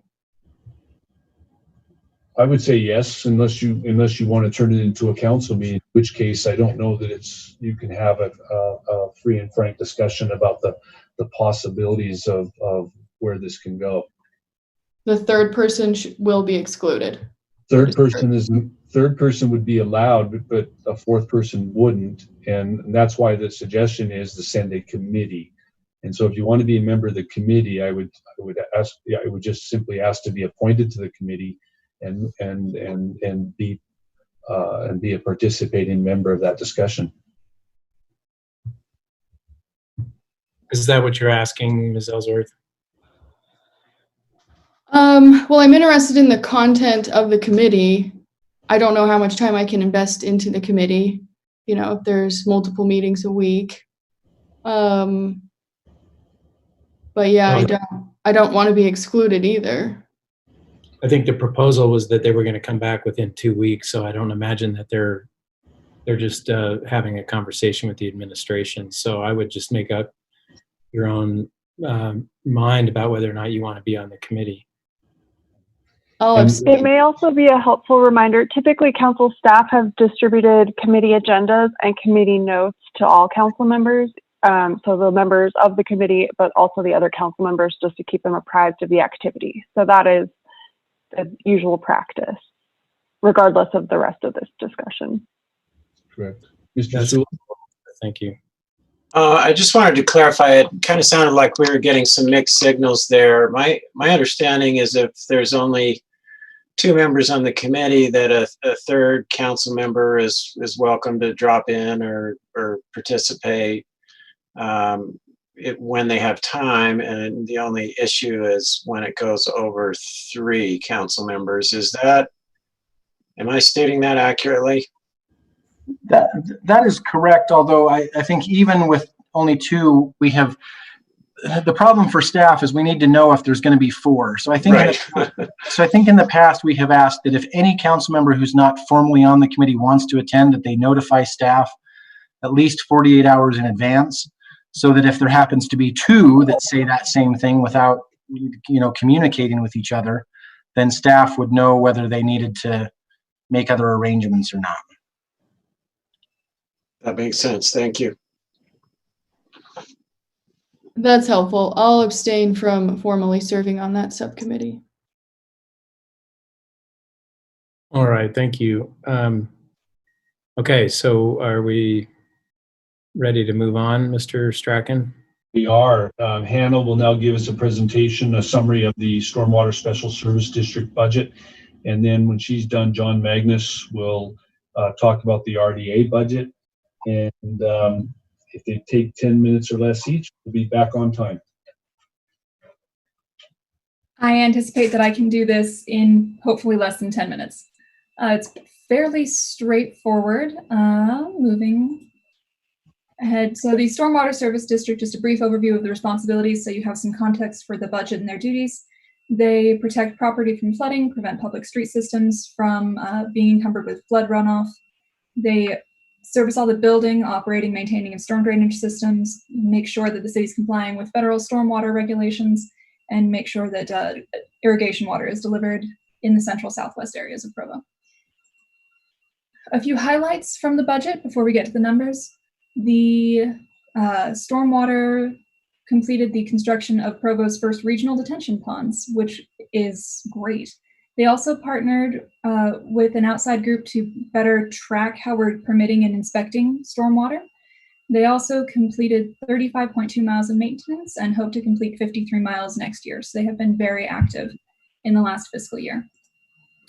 Moving on to the budget, we'll highlight the differences that you're going to see in revenue. The first, I'll be gesturing with my mouse, is fees. You'll see an increase of 400,000. That 400,000 has historically been part of the budget. It just has not been captured so far. So that's not a practical change, just one that shows up on the numbers, and that shows up in the revenue totals, but there are no other major revenue changes to be aware of. In operation expenditures, affecting then total expenditures, there are a various assortment of different smaller increases. A lot of them are fairly routine. Going to the CIP, which is the most major part of their expenses, there are a lot of different stormwater projects going on in the next little bit. And you can see those all in the 5-year capital improvement plan. It's on page 87, and that's all on provo.org under the financial documents. But the two largest are the 1.4 million for Franklin Park Outfall Project and 300,000 for an airport moat environmental study that they'll be doing this year. The only other change is in transfers out. There's no changes in the transfers out to the general fund. That's not saying there's $0, it's a $0 increase. But there is an $11.5 thousand increase in the debt services to help repay an interfund loan from Energy. And that's the overview of the Stormwater Service District budget. Are there any questions? Thank you, Hannah. Okay.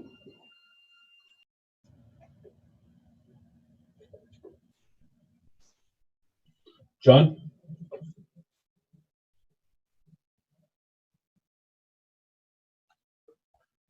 Sorry, I might have muted John Borgett. Is he wanting to speak?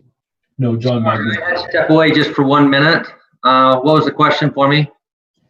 There was no question. It's for John Magnus, who's given a presentation on the RDA budget. Okay, the wrong John. Sorry, I slept away for a minute and I thought you were calling on me, so sorry. No problem. Okay. So this is the revenues for the Provo City Redevelopment Agency. What I did is I took the data all the way back to 2014, looked at the actuals compared to the proposed. I was able to grab 3 sets of data points. And those 3 sets of data points I can look at and see how well they predicted expenditures and revenues. In fiscal year 20, CDBG, rental rehabilitation, home consortium, and special purpose grants were pulled out of the RDA and put over into community and neighborhood development. Currently, there is one person, one FTE in the RDE. Revenues. The green is the actual revenues from 2014 all the way to 2019. The dotted line is the projected revenues. Revenues have been decreasing for the last 4 years on average of 2.5% year over year. So what we can see is the actual revenues have been lower than what's been projection. Next slide. Expenditures. The expenditures have been increasing year over year. So they've been averaging a 5% increase year on year. The reason there's such a huge spike right now in this one is I accounted for the $500,000 that's going to be transferred for the small business loan. So that increased this fiscal year 20 is increased by $500,000, which is causing a spike. You'll see that spike run through this whole thing. Here's the actual revenues over expenditures. Revenues in green, expenditures in red. Until 2018, they have been running the right direction. They are now revenues are falling, expenditures still rising. Here it is for the projected. Again, this big peak is that $500,000 that's been set aside. They are anticipating to close the gap between the revenues and expenditures next year, even with that $500,000 gap this year. And that's what it looks like all together. You can see the trend. revenues have been flattening out, expenditures have been going up, but they are trying to flatten them off next year, bring them back down. And again, if that $500,000 wasn't there, that peak would be right in here somewhere. This is the change in the fund balance. You can see it's been going negative year over year since 2018, and as next year 21, they're predicting to have a positive effect on the fund balance. There's two funds inside of the RDA. Tax Increment Fund is this one, which will be the first. Again, its main revenue source is property tax. That's the tax increments we get from the projects we do. There's some income interest, some miscellaneous interest, or miscellaneous charges that go in. There was a transfer in 2015, but there are no other transfers were proposed to come in. Oops, too far. So the green line is the actual revenues that have been coming in since 2014 to 2019. The dotted line is proposed revenues. Their proposed revenues have been higher than what's actually coming in, but it is flattening off.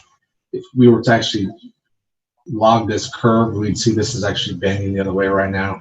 So they should match up. They should close the gap this year. Here's the expenditures. You notice they've been going up. That $500,000 again is causing this thing to spike. If it wasn't there, this would be a lower number. In 20, it would be more of a flat line coming across, and then they are decreasing expenditures for the next fiscal year. Here's the actual expenditures versus revenues. In 2018, we have a cross. 2019, they're actually higher expenditures, lower revenues. This is what they're predicting for 21, is that these will be close to each other in the revenue and the expenditures. And this is what it looks like you can see the trend lines. Revenues going flat and the expenditures going up, but they're going to bring them back down. This is the ending fund balance. So this is what they started with. We had a peak in 2018. It started coming 2019.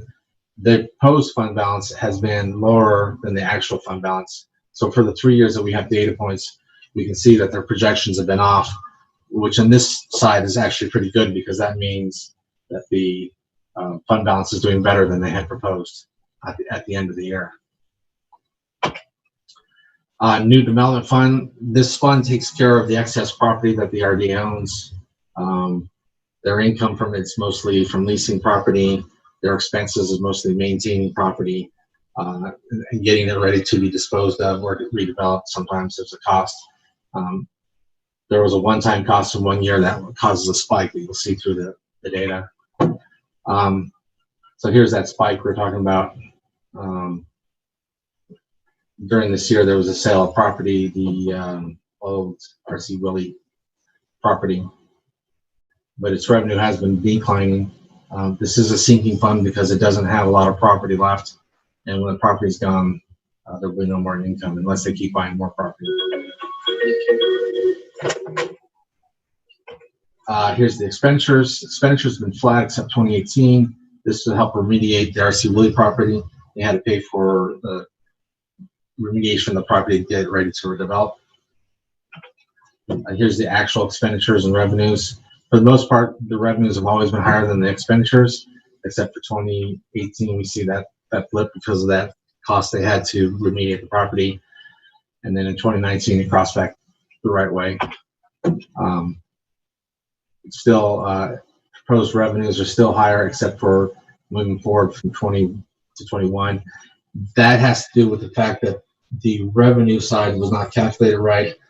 The rents are missing from the revenue line. We're trying to go back through that right now and correct that, so we will have the right revenues, which should bring it back up, because the revenues have been around $80,000 a year averaging. Here's the fund balance. This is the actual ending fund balance, the green line. The red line is proposed. from 17 to 19. The proposed has crossed over, but it is mirroring. If you look at it, it is mirroring it. So hopefully in 2021, the end balance will actually be higher than what's proposed. And that's it. Any questions?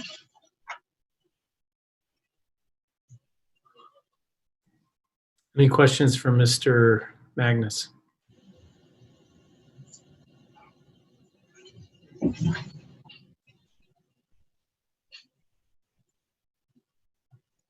You muted, Cliff. That's all we had for today, with the exception of anything that might come out of this committee that you formed, or any additional requests that you might have. We aren't planning anything for the work session budget-wise for in 2 weeks. But if you do have something, as Brian Jones had noted, you can make decisions as a council right up until the last day. June 16th, but if you need anything to be brought to the next meeting, please let us know.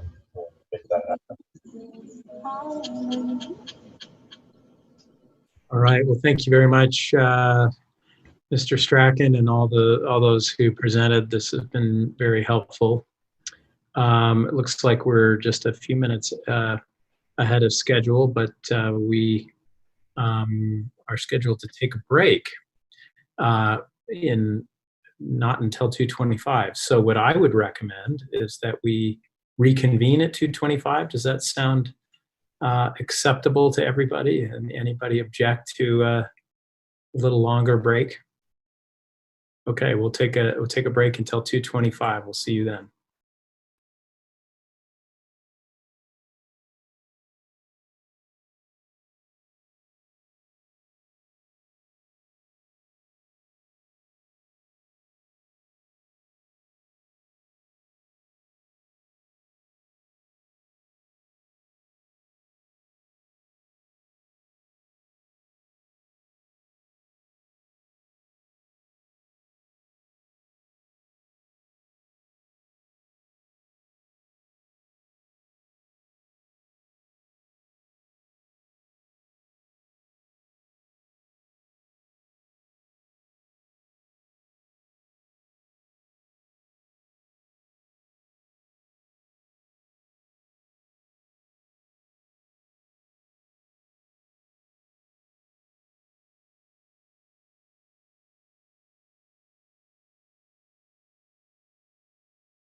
welcome back to our City Council work session. We'll start with item number 2, which is a discussion regarding interlocal agreements for tax increment for the Mix Community Development Project area.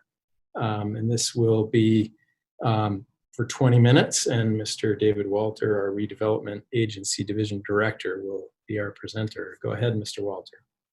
Thank you, Mr. Chair and members of the council. The items, the related items, there are about 4 related items here, and they all have to do with approving the interlocal agreements. A month and a half ago or so, the council and the Redevelopment Agency approved the creation of the Mixed Redevelopment Project area. This was the former Plumtree Plaza Shopping Center and is currently halfway demolished. These items would allow for us as the Redevelopment Agency to enter into interlocal agreements that would allow for the sharing of tax increment with the affected taxing entities to help provide for some of the infrastructure, primarily the sewer infrastructure for the development of the mix, which will be a residential units, a hospitality component, as well as some about 75 to 80,000 square feet of commercial. It's mostly retail space. So if I could get the next slide, please. So here you can see this is the former Plumtree Plaza when it was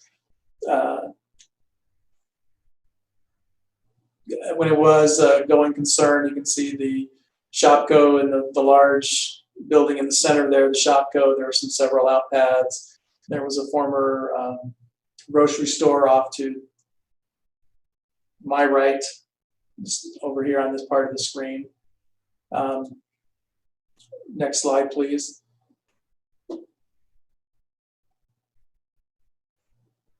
So this is what it currently looks like now. As you can see, it's mostly demolished. Several of the outpads, which are not a part of the project or of the development, are still in place. The Shopco building is still up. There is a water canal easement that runs through here that the developer needs to eventually move and get started on finishing the demolition of this building as well as the theater space and begin the redevelopment of the project. Next slide, please. And all the parcels here in green are the project area. You can see several of these are not part of the project area and were never intended to be. This was all property that was purchased by Westport Capital when they came through and purchased the property and did their analysis. They've gone through, and the property that lies along the back boundary is zoned residential. The council's already taken action to make that change, and then this property at the front is transit-oriented development. So next slide, please. This is a proposed layout. As you can see what the development is going to be looking like here. That's the hospitality that's in the middle and the aqua color L shape, reverse L shape. The residential lies along the back, and then you can see some apartment homes that they've proposed here in the light blue. All the tan would be the commercial / retail that they're proposing to add to the project area. And again, leaving the existing retail in place. You can see the Olive Garden's not being affected. The new Cafe Rio is here and it is open, and then the JCW is off to the side here is being left alone as well. Next slide, please. So this is the proposed tax increment, the spread here. You can see that it's slated for 12 years. We will be working with the taxing entities. We have met with the school district, and the proposal that we have given to the school district is that once we reach the $1.6 million, then the school district would drop out, and they would be able to keep the balance of all the tax increment. And this is to help get the sewer lines upgraded and revised and improved, not only in this project, but further downstream as well. So next slide, please.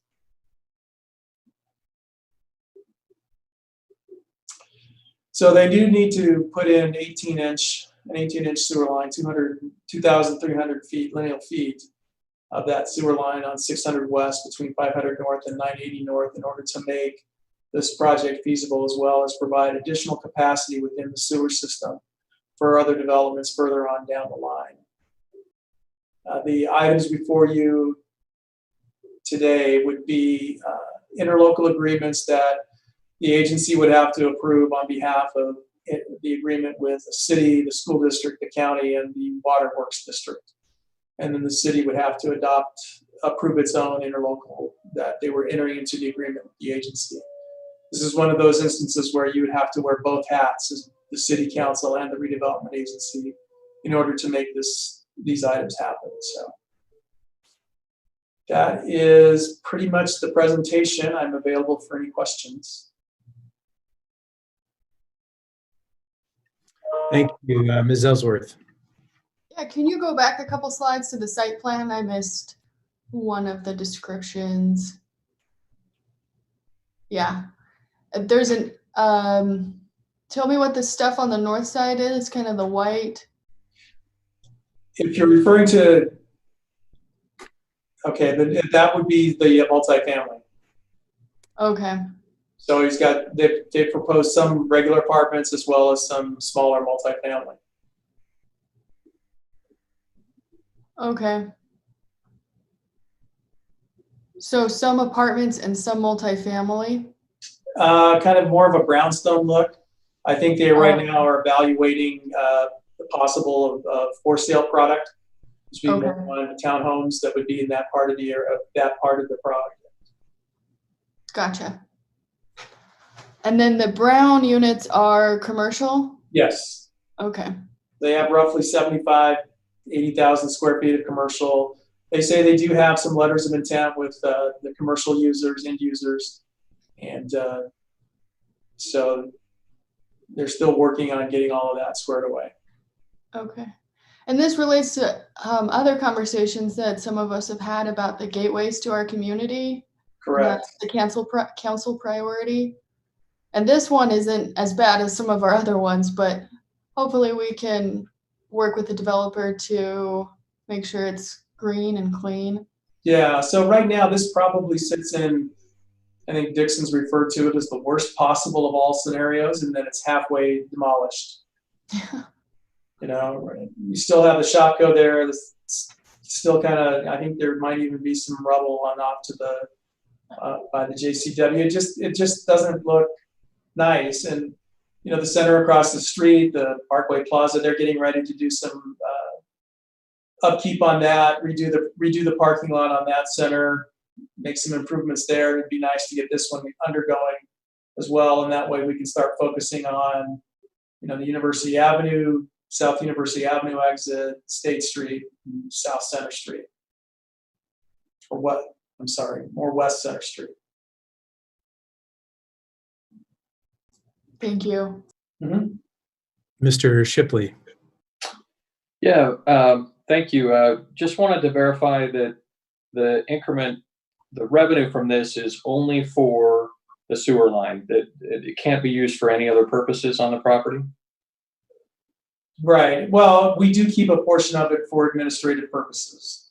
We keep roughly 5%, and then plus 10% of any of the increment that this project generates will have to be set aside for housing, low to moderate income housing. There's a housing set aside requirement now because it is a project area, but other than those uses, yes. And an 18-inch line. Mr. Harding. Sorry, just a quick follow-up if that's okay. So an 18-inch line, you mentioned that one of the purposes is the down, you know, that we can use this line, this capacity for other purposes within the city as well. Can you just kind of give me some more color on that, please?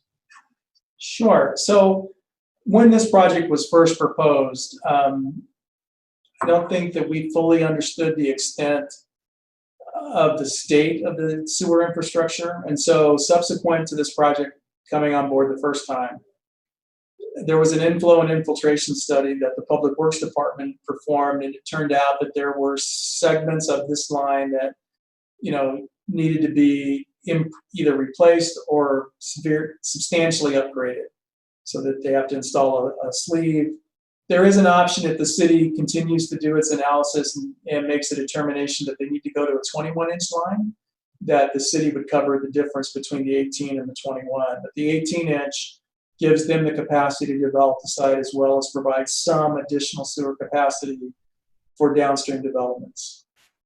So, for example, if any of the the property has this moves back towards the center of town, if any of that property redevelops, they could potentially add a little more density to some of the places along the space. For example, if one of the auto dealers decides to move closer to the freeway and that space becomes available, it can be redeveloped a little more intensively than as opposed to a car dealership. It can become more of an office space, stacked office with maybe some parking structures.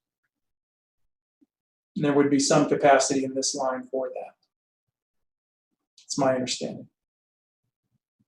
Mr. Harding.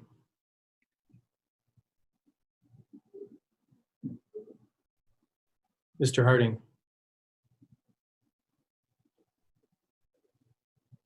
Is he muted? Where'd he go? There you are.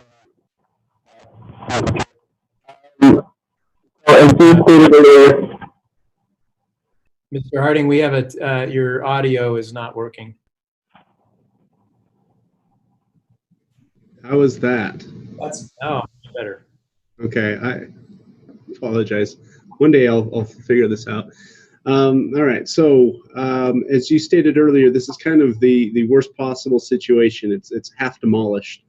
Do we know how much of an effect that worst state possible has had on the property value? Because I think we talked about this a little bit last time. If we're setting our base value at the 2019 property value, do we know how much lower that is than, say, like the peak before the demolition took place? I don't off the top of my head. Let me look at my spreadsheet again and I'll have that number for you tonight. Perfect. Thank you very much. I don't want to set a precedent for projects demolishing. Right. No, I understand. But let me look at my spreadsheet again when I'm back at my computer. Okay, thank you. All right. Any other questions from the council for Mr. Walter? All right. Well, thank you, Mr. Walter. We'll be revisiting this evening. We appreciate your time.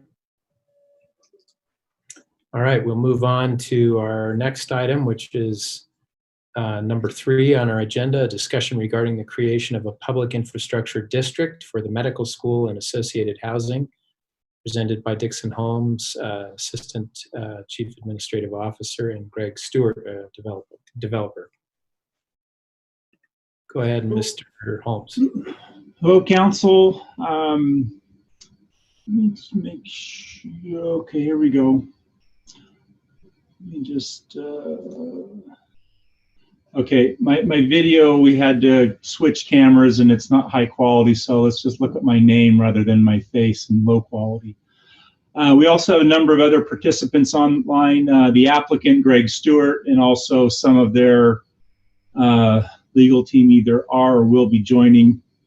We brought to you in several different settings, mostly in work sessions, a request by the developer of the medical school and the medical school housing to create a public infrastructure district. As we've reviewed this with the council, with various legal staff and outside counsel and the developer request to use this as a funding mechanism for the extraordinary costs of removing much within the right-of-way, the new right-of-way, the former landfill, and then for new utilities and improvements to be put in the public right-of-way with clean fill material, and there's an extraordinary cost of removing that. This is a funding mechanism or funding opportunity that was created by the state and is now part of state law, or the opportunity to do so.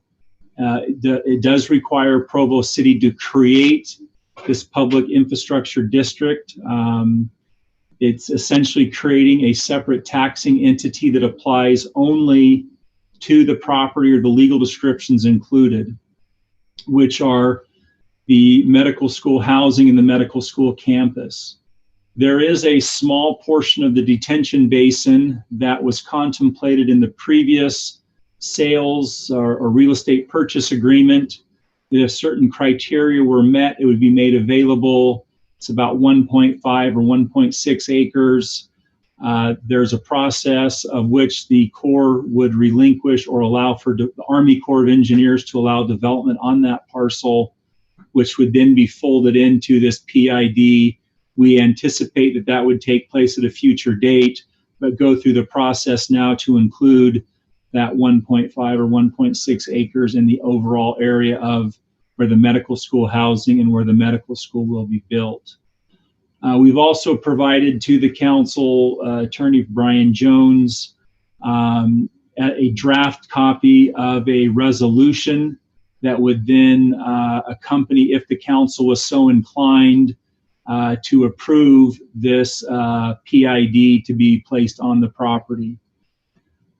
We've had quite a bit of conversation about where and when are these appropriate. Again, this would be the first application or request to Provo City. It's possible that there may be others. Again, as a policy or as a course of business, typically these would be applied only in special circumstances. And when I say special circumstances, there are many situations that could be deemed special, but typically they would be applied to light industrial, light manufacturing, commercial space, or multiple family residential, where there are extraordinary circumstances, and certainly where we have the former landfill under the golf course would certainly meet a criteria of an extraordinary circumstance. Where we would not want to apply these are in single-family detached residential subdivisions, and the reason being there is that you would be dealing with a developer who would eventually sell the land to individual property owners, and while they may know that, the second or third generation of property owners would likely not know that. They would be subject to an additional tax that paid for whatever improvements were used by the PID. And so we believe they're more appropriate. These PIDs are more appropriately applied to property owners in the commercial, light industrial, multiple family, or mixed use development. And again, just as a recap, it's a funding mechanism to be used by the developer to install improvements.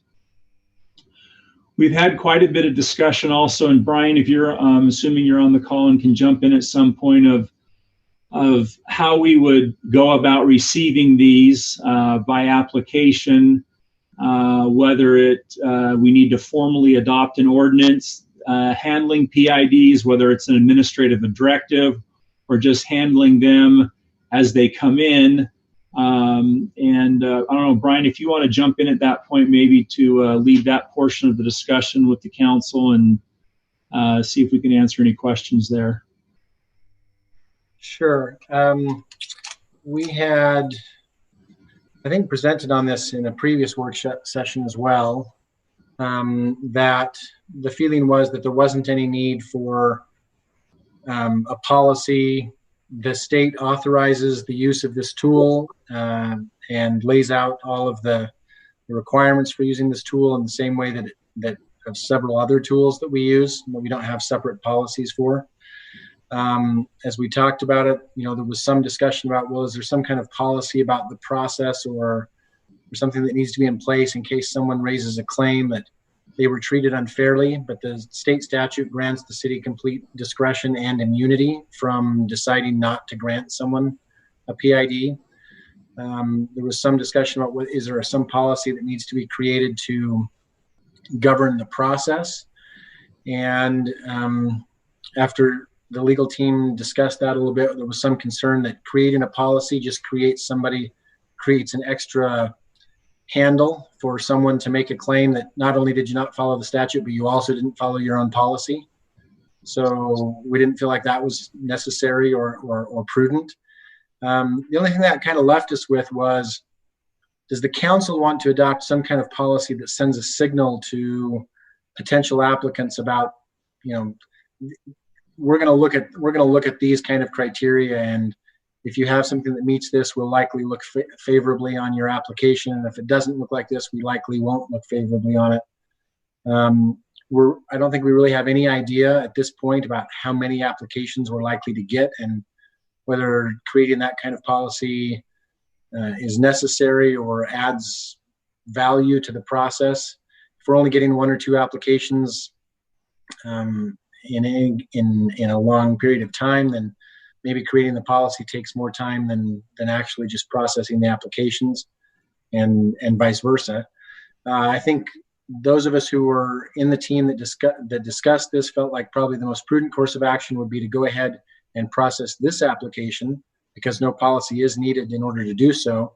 And if the council were to learn things while processing this application that they think it would be beneficial to inform a policy aimed at future applicants, then we could do that after this policy was over, after this application was over. Alternatively, some of those things that the council might learn or might want to communicate could just be put into the preamble of the resolution that approves this application, assuming this application does get approved. Meaning, if there are extraordinary reasons why the council felt like this application was appropriate, we can put those extraordinary reasons into the preamble as a signal to anybody in the future that if you don't meet those same kinds of reasons, you're not likely to be approved. Anything else you wanted me to mention, Dixon? No, that's it. Thank you, Brian. Appreciate that. So I'll just take a breath for a second here, and thank you, Brian. Does the council staff have any questions thus far on the purpose of the creation of the PID, what impact it may or may not have on the city, why is the developer going this route, any implications for the city, any liabilities, any questions that we could answer along that line? Mr. Shipley. It just seems like this is something that isn't going to be very common, but Dixon, can you speak to that? I think we should set up policies if we felt like this was going to be fairly frequent occurrence to get applications, but if it's going to be fairly infrequent, my preference would be to, you know, the message is that it's infrequent and that this is an exception and something that we'd look at on an exception basis if it made sense. But I don't know that we need policies unless you thought this was going to be more frequent. Well, the minute I tell you this will be infrequent, that just puts there'll be a wave of these coming forward, I'm sure. Certainly it's possible that there will be more. And again, just thinking about when and where and how these might be applied. Again, it's a public infrastructure district, and so it's ostensibly for the installation of infrastructure, water lines, sewer lines, storm drain, curb, gutter, sidewalk, paving. Those are all things very consistent with and a necessary part of land development, of which we have an entire west side that at some point and at some time will have all those things that I just mentioned. Are there extraordinary circumstances in some of those areas of which someone could then make a request? I would like to do a public infrastructure district. Certainly they could make that request. This one is unique because it's sitting on a landfill. Maybe the next one is unique because it sits in a floodplain or something like that. There are other guidelines that development on the west side. There are guidelines. Obviously, there's zoning, there's density. There are other utility and infrastructure considerations. Again, in the preamble, if you could roll down to the draft resolution, one of the things that we've placed here is, let's see if you'll roll down just a little bit more, maybe line 50, going down a little bit,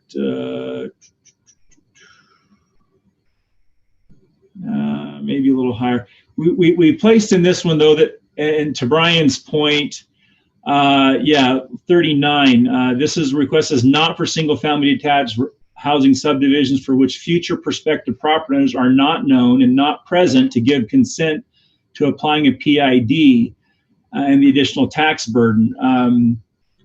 That's a situation that probably across the board, we're just not as a city very interested in entertaining those types of requests, because on any given subdivision, there may be 5, there may be 50, there could be 100 of future property owners of which a tax would be applied to them. And they might know that at closing, they might not. But it may be challenging for then the city to deal with, or at least hear the requests of a bunch of property owners of why do we have this additional tax? Where in this particular circumstance, we have a developer working with end users, a medical school and a medical school housing, of which that will be built in to the cost of their lease or rent payments. And because they are the end users that are participating now, it's a known quantity. They know what they're getting into, where single family detached property owners may or may not. And then you have to deal with or hear the requests or complaints potentially of 50 to 100 or however many residential owners there are in a particular subdivision. And that's why we would not suggest this for single family detached residential, where apply it more to the commercial districts and or higher intensity uses or mixed use development. But there may be other criteria that our legal team that could help us come up with, that other circumstances in which we would not want to apply this. But again, whereas it's a funding mechanism, again, very similar to the industrial revenue bonds, or even applying a CDA as was previously heard for the mix. Did that answer your question, Council Member Shipley? Yeah, I guess it makes me think that maybe we should come up with some basic policy for this. I think this particular situation is just a uniquely good fit, in my personal opinion. I'm anxious to not hear a bunch of applications by developers who are just anxious to access a different funding source to complete their project.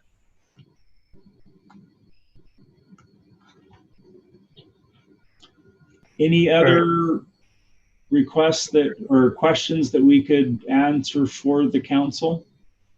Mr. Shipley, you're just maybe the last 10 seconds of your comment got cut off somehow. It looked like you got muted while you were still talking. I don't know if there was something important that you wanted to reiterate.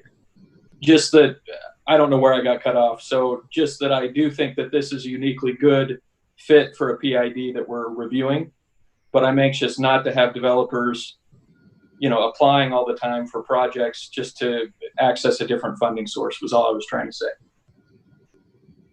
Okay. Mr. Harding.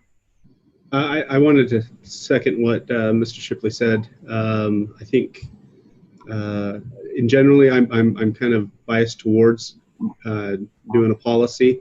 I appreciate what Mr. Jones had talked about, and I actually think perhaps a policy for tax increment financing might be a good idea as well. But I also think it's wise to maybe go through this one first, learn what we're going to learn from it, and then take a look at creating policy to help just communicate with future potential applicants, so they know what to expect. That's my inclination, just to see what we learned from this. Ms. Ellsworth. I concur. Okay. Any other comments from the council? This is Bill. I would certainly concur also. This is a great project for the city. This has so much synergistic potential for economic development. We need to give this our full support. So to lay this out a little bit more, the intent and the hope would be to bring this back to the council, likely the first meeting of June, with a final resolution Again, there are a series of documents, and this is where, Brian, I'd ask for your comment and participation. Again, there's a series of documents, one being a governing document and an interlocal agreement that are technical in nature, and certainly would want the council to, we'd want to answer any questions or concerns you may have from those documents, certainly make those available for your review and comment.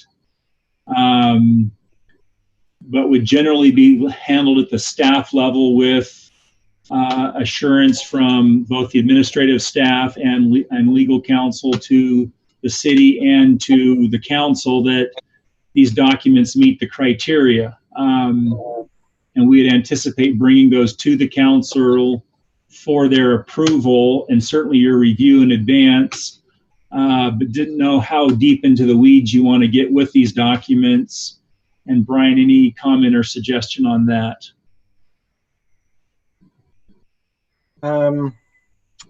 No, not really. I think probably, I mean, our usual practice on this would be to get those documents administratively to where we thought they were as good as they were going to get without feedback, and then bring them to the council and have the council tell us if they have any questions. So I would probably just suggest that, unless there was some specific concern that needed to be addressed beforehand. And that would be fine. I think that works. Any council members have issue or concern with following that course of action?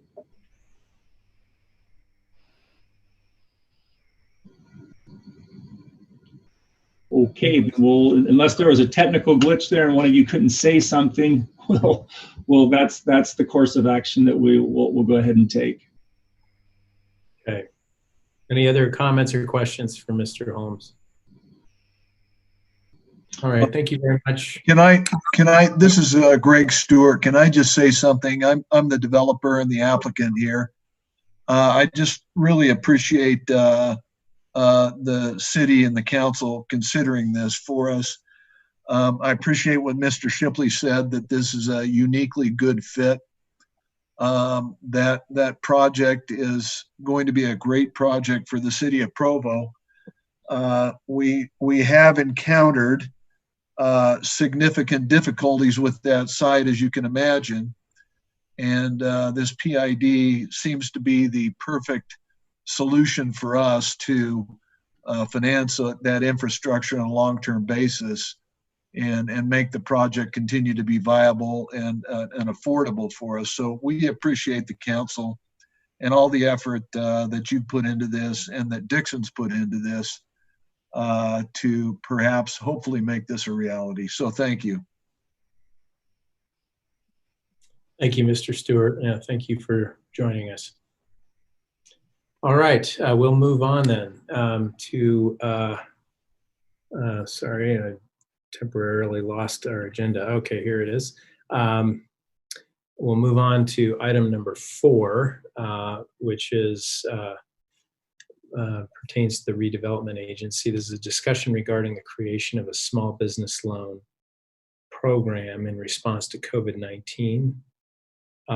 This will be presented by Keith Morey, our Economic Development Division Director, David Walter, who spoke to us earlier, and Dixon Holmes, who spoke to us earlier. And we have 20 minutes for this item. I'll let David go ahead and talk about this a little bit. I think he's the one that's done most of the work outlining the program and has done a great job. I will say that in some of our discussions that we've been having about some of the other funding that's available, and I think David's going to touch on this too, it may be prudent for us to maybe stall actually adopting this. One of the concerns that we have is that if we go ahead and adopt this program, is there the opportunity that some of the CARES money that the county has received or other agencies will receive could potentially say, well, we want you to use this redevelopment fund account first. And so we may want to think about that, but I'll let David go ahead and talk. So you may remember at the last work session and council meeting, we brought this item for you and did not act on it because at the time we were not ready to appropriate the funding. So as a quick recap, this is a program that we have put together to try to make some low interest relief money available to businesses within the Provo community. And we opted to take money from the tax increment fund balance and make benefit findings in the resolution that would allow the agency or the council acting as the agency to loan money to businesses regardless of whether they were in a project area or not. The really broad parameters that they would be small loans, 5 years. First year would be no interest, and then they would be paid back on an annual basis. We had proposed making them from between $5,000 to $20,000, with the $500,000 amount that we were appropriating from the redevelopment fund balance. At $20,000, we would have capped our ability to help businesses if we did $20,000 loans. The RDA Executive Committee, when they considered this item, felt that maybe the $20,000 number might be more appropriate and that'd be more of a opportunity to help people. We opted for 5 years, simple interest. Subsequent to that, there have been a couple of other funding sources that have become available, one of which, as Mr. Moore suggested, is money that Utah County has gotten that the city of Provo should get a portion of. Part of the issue there is that if it is something that is already in our budget, so if the appropriation is acted upon and we do appropriate the money, it becomes part of our budget, there could be an argument made that this was money that was in the budget and therefore is not eligible for CARES Act reimbursement or CARES Act funding. That's one of the conditions that has been laid down by the federal government through this process. The money that's being made available to the local government units, such as the counties and the municipalities, it has to be for expenses related to the COVID, but it could not have been something that was in the budget. Additionally, the EDA has gotten money that they are making available to governmental units such as counties and cities, one of which could be for capitalizing a revolving loan fund. So if we created a revolving loan fund through this process, we could get money from the EDA through their CARES Act to capitalize that account, and we would not be using the city's funding for that. So what we thought we would do today is brief you again on this process. We're putting together the program that would allow us to approach the business community, offer to make direct loans to them. But because of the nature of some of the funding, that it might be beneficial not to act on it tonight, but allow us to determine whether or not the appropriation would move forward, and by putting it in the budget, make us subject to a claim that it was a budgeted amount, therefore ineligible for the CARES Act. And that it would also give us time to pursue a grant opportunity with the EDA to create to capitalize our revolving loan program, which we see this could become a revolving loan program that moves on beyond the coronavirus issue and allows us to continue to help small businesses within Provo on an ongoing basis. That was a quick recap. I'd be happy to answer any questions or if you have any comments. Mr. Fillmore has a question. Yeah, I'm all in favor of doing this. I'm just curious, what loan provisions do you expect with respect to personal guarantees or collateralization? So we had believed that these would be unsecured loans. That in going from the fact that we were attempting to get the funding out there to help businesses as quickly as possible, that we wouldn't take a secure position on the money. Well, and I think the other thing to consider too, or just to be aware of it, it's kind of the nature of why we're doing this, right? That there's an underlying assumption that a business is struggling, and but for this help, it could possibly not continue to succeed. And so let's say that we did a loan and we did collateralize the loan, and at some point the business fails. I mean, it could be very awkward for us then to be in the situation of trying to repossess facilities or equipment or to exercise the collateral right that we have because of the loan. I mean, that's just, from my perspective, it could be an awkward political situation for us to try to resolve when we've got a business that came to us because they were on their way out, and this was kind of the last effort to try to help prop them up. So it's just something to be aware of or to think about. Okay, so it sounds then like the issue comes down to the qualifying criteria. Yes. We don't want to throw money away. No, exactly. Yeah. So are you going to come back to us with your criteria for such loans?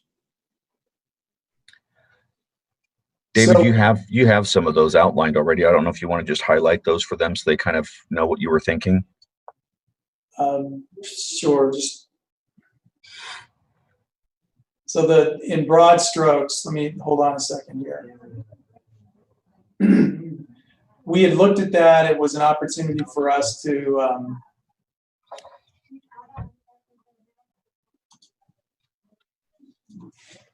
let me see if I can call it up real quick from here.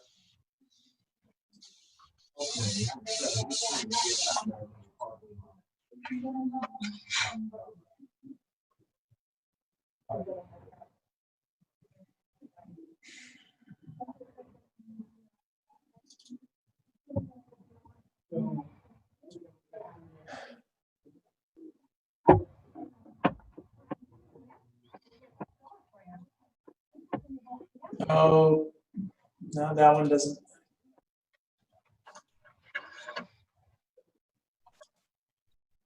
So what?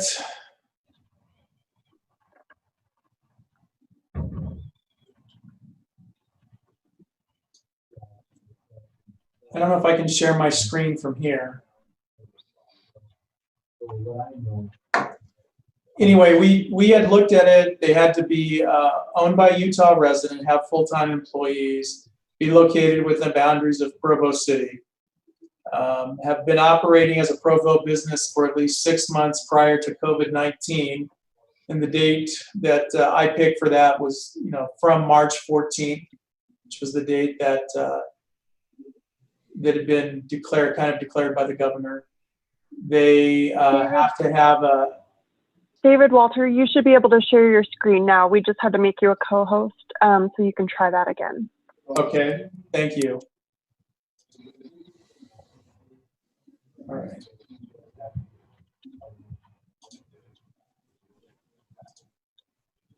So here are some of the guidelines that we had we've done for this. Couldn't be more than $1 million in annual revenue, have more than 50 employees, have a net value greater than $5 million. So couldn't be, an independent contractor or exclusively self-employed. So the thought process behind this is that we are trying to craft this to be for the smaller businesses within our community that we felt would be the ones that needed the most help. 5-year loans, no payments for the first year. If they paid it back within 5 years, they get 0% interest. And then 5 to 20,000. And we had, there was some discussion that maybe if we just stuck to the 20,000, that we could get more money out to the businesses that use it. And then again, we'd have to have an application form, some financial statements from them, their federal and state business income taxes, and documentation of how they're going to what jobs they're going to preserve through this part of the process.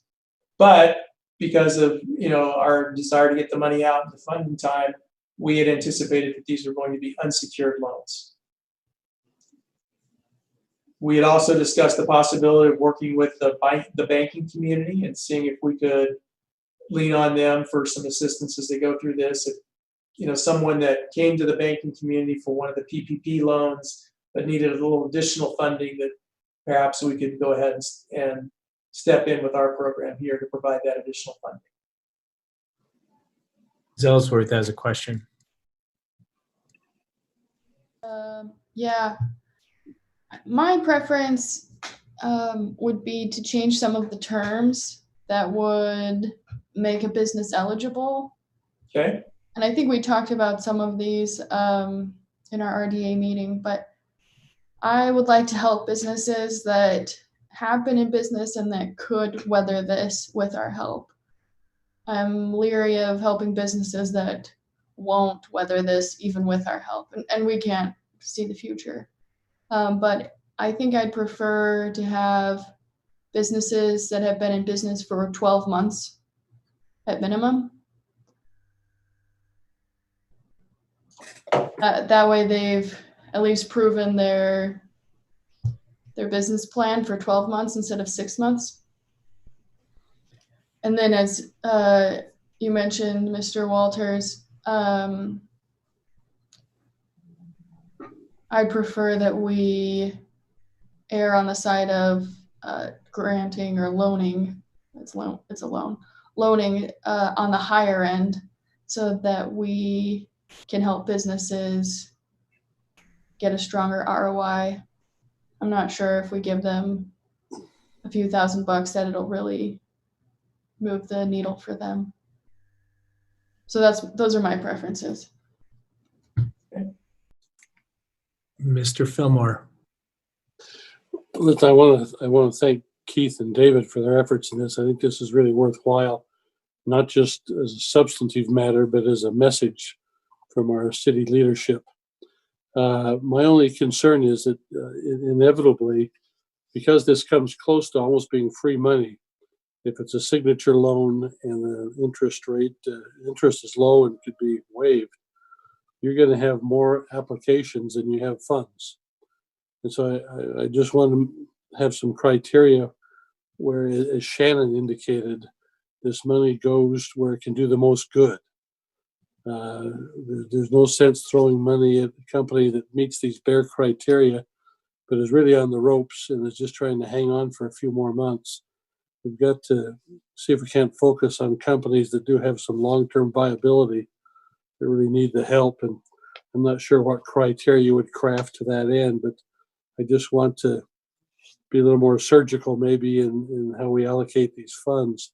We are in fact turning you guys into a bank. And so we just need to be discriminating to some extent. I think that's a good point too. I mean, there is one thing that we could consider, although it could prolong the process a little bit. I mean, I don't think there's any. It's pretty loose-ended. It's our funds. We have the discretion to use it however we think best. And if we've asked people to turn over to us the information that they have, we could say we're going to allow an application process for a 2-week period or something like that. And then we're going to close the application process, and we could screen those and determine which ones, based on their financial information that they provided or the number of employees we're going to retain or whatever, which ones we felt, to Shannon's point, had the highest need or had the highest opportunity for success or whatever. I mean, maybe we could filter through some of it that way. Well, that would be helpful, Keith. I think it's important to, when we advertise this program, to make it clear that it's, number one, it's not a handout, and number two, it's fully within the city's discretion who gets the money and how much. Yeah. We're not creating a right or an entitlement. Yeah. And so, and maybe, my guess is that you would get plenty of applications that first week. I did like the idea that David suggested that maybe there's a collaborative potential here with local banks. I don't know if you have time or ability to create a matching program. That frankly would be a great PR move by local banks to pitch in on this and get some publicity for it. The other thing I was going to mention is I'd hate to just say it's 20,000 or nothing. It seems to me that there'll be some companies that really don't want to go in debt 20,000, and all they really need is 10. And so I'd retain some flexibility on the amount. Mr. Harding has a comment or a question. Thank you, Chair. I heard a quote from Jerome Powell testifying before the Senate yesterday, and I'm going to probably butcher it, but try to paraphrase it. Something along the lines that these programs are designed to help keep businesses solvent when, that how did he say it? Anyways, the idea is that, we don't want to put money into businesses that are going to be insolvent anyways, that would have been insolvent without the crisis. We also don't want to put money into businesses that could stay solvent even without this program. We want to just help the ones that could continue to be solvent if not for this pandemic, and they just need a little help to weather that. So, and I think everyone has kind of said something along those lines, and unfortunately, that's a lot easier to say than to do. And I think we've seen some of the problems with some of these federal programs, both from some of them really have not moved a lot of money. A lot of money's been set aside, but it's so difficult to get out. And then others have, they've moved money very quickly, but there's been all sorts of stories of businesses that have taken advantage of it that really didn't, need it, or it wasn't the purpose of why the money was set aside. So, I just wanted to echo that really is what we're trying to do. And I like what your suggestion. I really like that 2-week kind of application period, and then really select the ones that are the best. But I don't know how much of a response there may be. It may need to be broader than 2 weeks. I don't know, but I'm glad you guys are working on this. It's not an easy one to crack, and just know that generally you have my support on this, and like to see where we end up.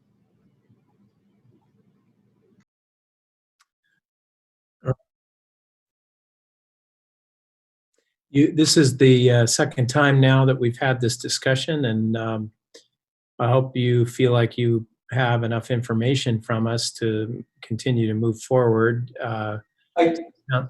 Sounds like we're largely in agreement. I guess the question is, what do you need anything more from us specifically at this point, given the reservation you've made about moving forward a little early? I do, and I probably should ask Mr. Jones to weigh in on this, but we are kind of asking for you to not take action tonight in order for us to pursue these other funding opportunities. And I don't know what that does with the notices that were done for the appropriation for the funding, and how that affects, are we obligated to hold a public hearing tonight, or can we just say that it's going to be postponed for 2 weeks while we explore other funding options? I'm not sure how that would work. Yeah, I think that would be fine. Probably the easiest way to do that, or at least the most official way to do that, would actually be to ask the council right now to make a motion here in this meeting to go ahead and continue tonight's appropriation hearing to the next meeting. And then I think we've got a chain of noticing where anybody who looks at the meeting can see what the next date is. Okay. All right. Do I have a motion to that effect? I will make that motion. And I'll second that. Okay. All right. So that was Mr. Hanley making the motion, and Mr. Fillmore seconding to continue this item for 2 weeks. Was the second Dave Shipley, or it was? Oh, it was not me. Oh, okay. But Sorry, I will third it. Okay, well, we'll say it was Mr. Shipley. Sorry, Mr. Shipley. Maybe you guys have more similar voices than I thought, and not all of your faces are visible to me, so I can't always tell when someone's mouth is moving. All right. Any discussion of that motion? If not, I will call for a vote. So I'll call for the vote. Mr. Fillmore. Yes. Yes. Mr. Hoban. Mr. Sewell. Yes. Mr. Shipley. Yes. Yes. Mr. Handley, I will vote yes. Mr. Harding. Yes. And Ms. Ellsworth. Yes. Okay, so that is unanimous. All right. Sorry, Mr. Hoban, did you have a hand up? So then do we only have one chance to hear this item? So when we hear it, will we be able to continue it at that point, or do we need to come ready and prepared to to essentially vote the next time we meet. You won't have any obligation to vote on it. You can hear it as many times until you're comfortable to vote. Oh. Okay. All right. Okay, we'll continue then with our next item, which is item number 5, policy items referred from the Planning Commission. This is an ordinance amending Provo City Code relating to permitted uses and yard requirements of the M1 light manufacturing zone citywide application. We have 15 minutes for this item, and this is Mr. Robert Mills, our Provo City Planner. So thanks, council members. I'm also here with Lynn Schofield, the fire marshal. We just wanted to bring this up to you in work meeting. Again, if you had any questions, again, reminding you, this is a proposal to amend the M1 light manufacturing zone to add as a permitted use the sale of combustible materials with some specific language. And then as a way to address some of the concerns that were raised by council members last time that we thought were really important, we've amended that language to actually specifically only allow the permitted use of combustible material, the distribution of combustible materials, and the conditional use of the distribution of flammable materials, specifically to that block north of 600 South, east of 200 East, south of 500 South, and west of 300 East. So specifically contained there on that site. So no other areas of the M1 zone could have those uses as it's written. Also, as a reminder, part of the reason that we are asking for this ordinance is to make the M1 zone a little safer. And by doing so, we wanted to remove the conditional use of natural gas storage and distribution, and just make that an accessory use of a tank not to exceed 500 gallons. As most of you are aware, this ordinance amendment primarily impacts the Christensen oil site. I know that some of you had the opportunity to visit that site. I hope that was helpful to you.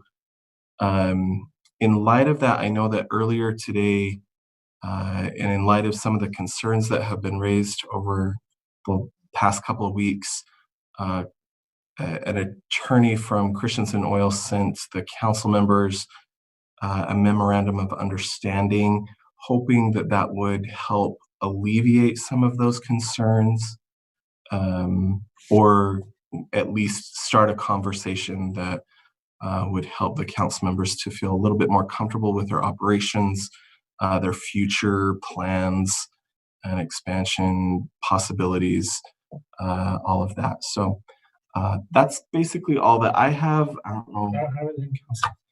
But if you have any questions, or I'm sure that Gary's on the call as well, if he has any further things that he'd like to say, but we're open for any questions that you might have. Mr. Fillmore. Robert, I have not yet seen that MOU. Was that sent out to the entire council? That was my understanding. It was CC to me just about an hour or two ago. So I'm pulling it right now. Is that the subject? Is that the subject of ongoing negotiations between the city and Christensen? That's something we talked about at length when we went to Christensen. We thought that would be a very helpful thing for several reasons. And I assume if they propose something, you're reviewing that and coming back to them perhaps with some other thoughts. Yeah, so we'll review that, and I'm sure that council staff will be reviewing that as well. I think that the primary purpose of them doing that was to just hopefully give the council members some reassurance in how they will be operating on the site in the future. one of the specific parts of the MOU states that they will be just operating on their existing site. They have no intention to expand to different properties, things like that. So I think with this agreement that you have in front of you, Christensen Oil is signaling an understanding of the concerns that people have about the operation of the site into the future. And I think tonight there's a couple of directions that I've mentioned to Christensen Oil that could happen, or three at least, that one, the council could turn down the ordinance. The second would be to approve it, but have it subject to an agreement being signed, or to continue the item to allow staff, council staff, and the rest of us on the administrative side to work out a few issues. There's some things with the agreement. There's a different boilerplate. We probably ought to put it in that's more consistent with how the city goes forward, typically in situations like this, and fleshing out a few of the concepts to make them less or more specific, so that people really understand what is intended and going on. Ms. Ellsworth has a question.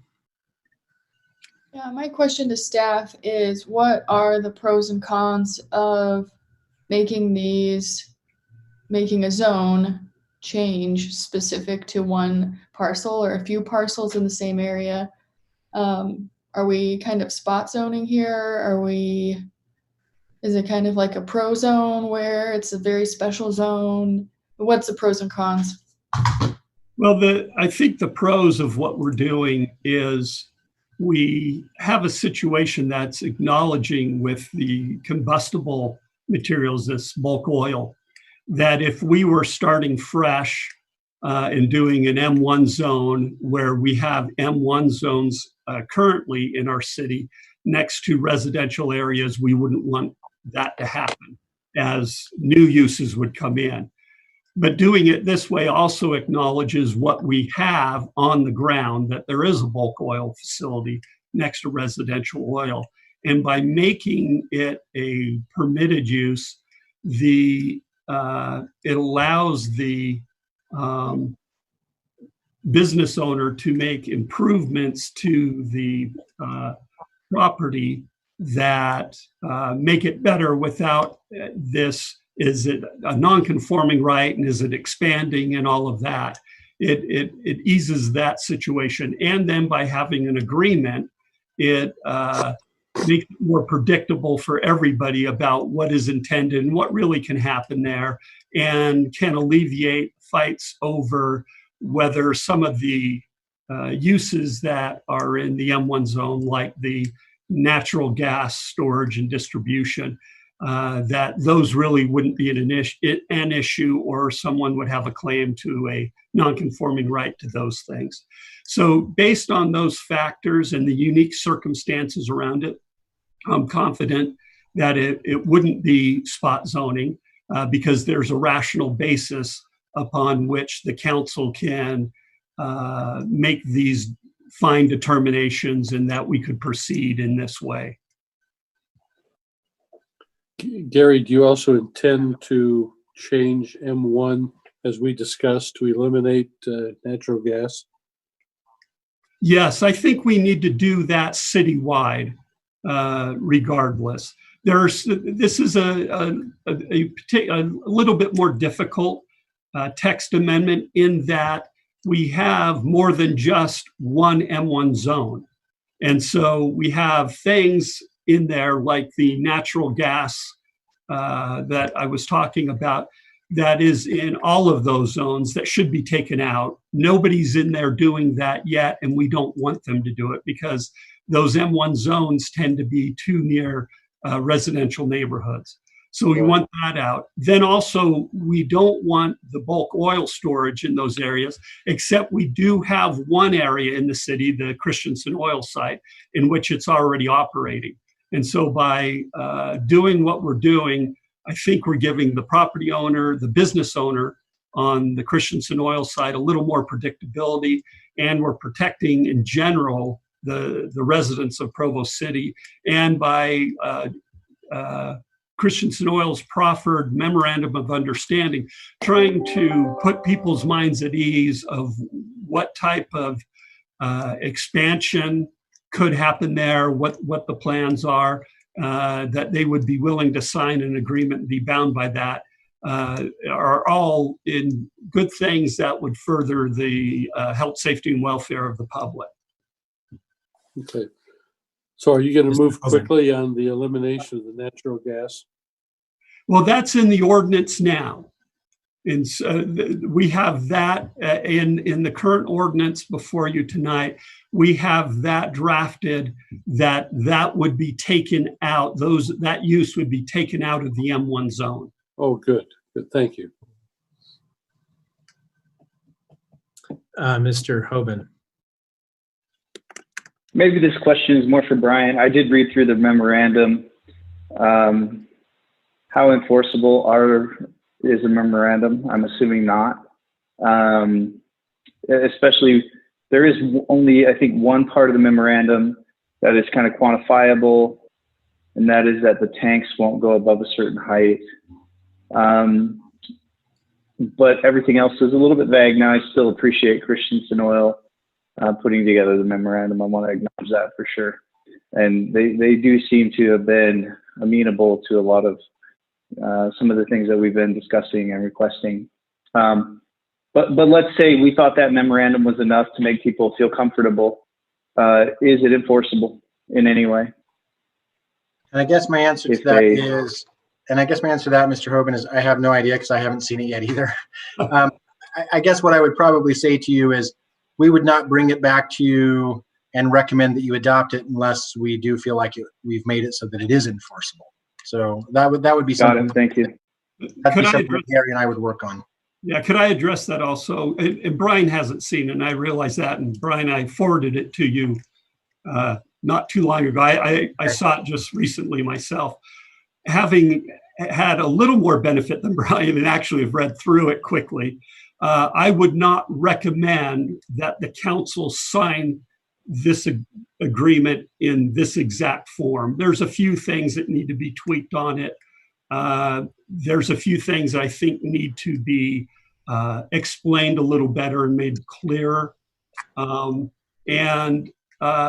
However, having said that, I think there are two approaches that the council could go forward with if they were inclined to approve this ordinance, is to, one, either continue while we flesh out the fine details with Christensen's offer of this memorandum of understanding, and make it just a little clearer for everyone, or two, approve the ordinance subject to us going through the process and working on this memorandum of understanding and coming back with something that Christensen and the city agrees with. Mr. Harding. Yeah, I was just going to say that even this memorandum of understanding contemplates a formal agreement. And so this is just trying to put down in writing what we understand would go into that formal agreement. So I just wanted to point that out. I'd like to make a comment just as something about maybe that I think would be helpful for this evening. We've been receiving a lot of emails that are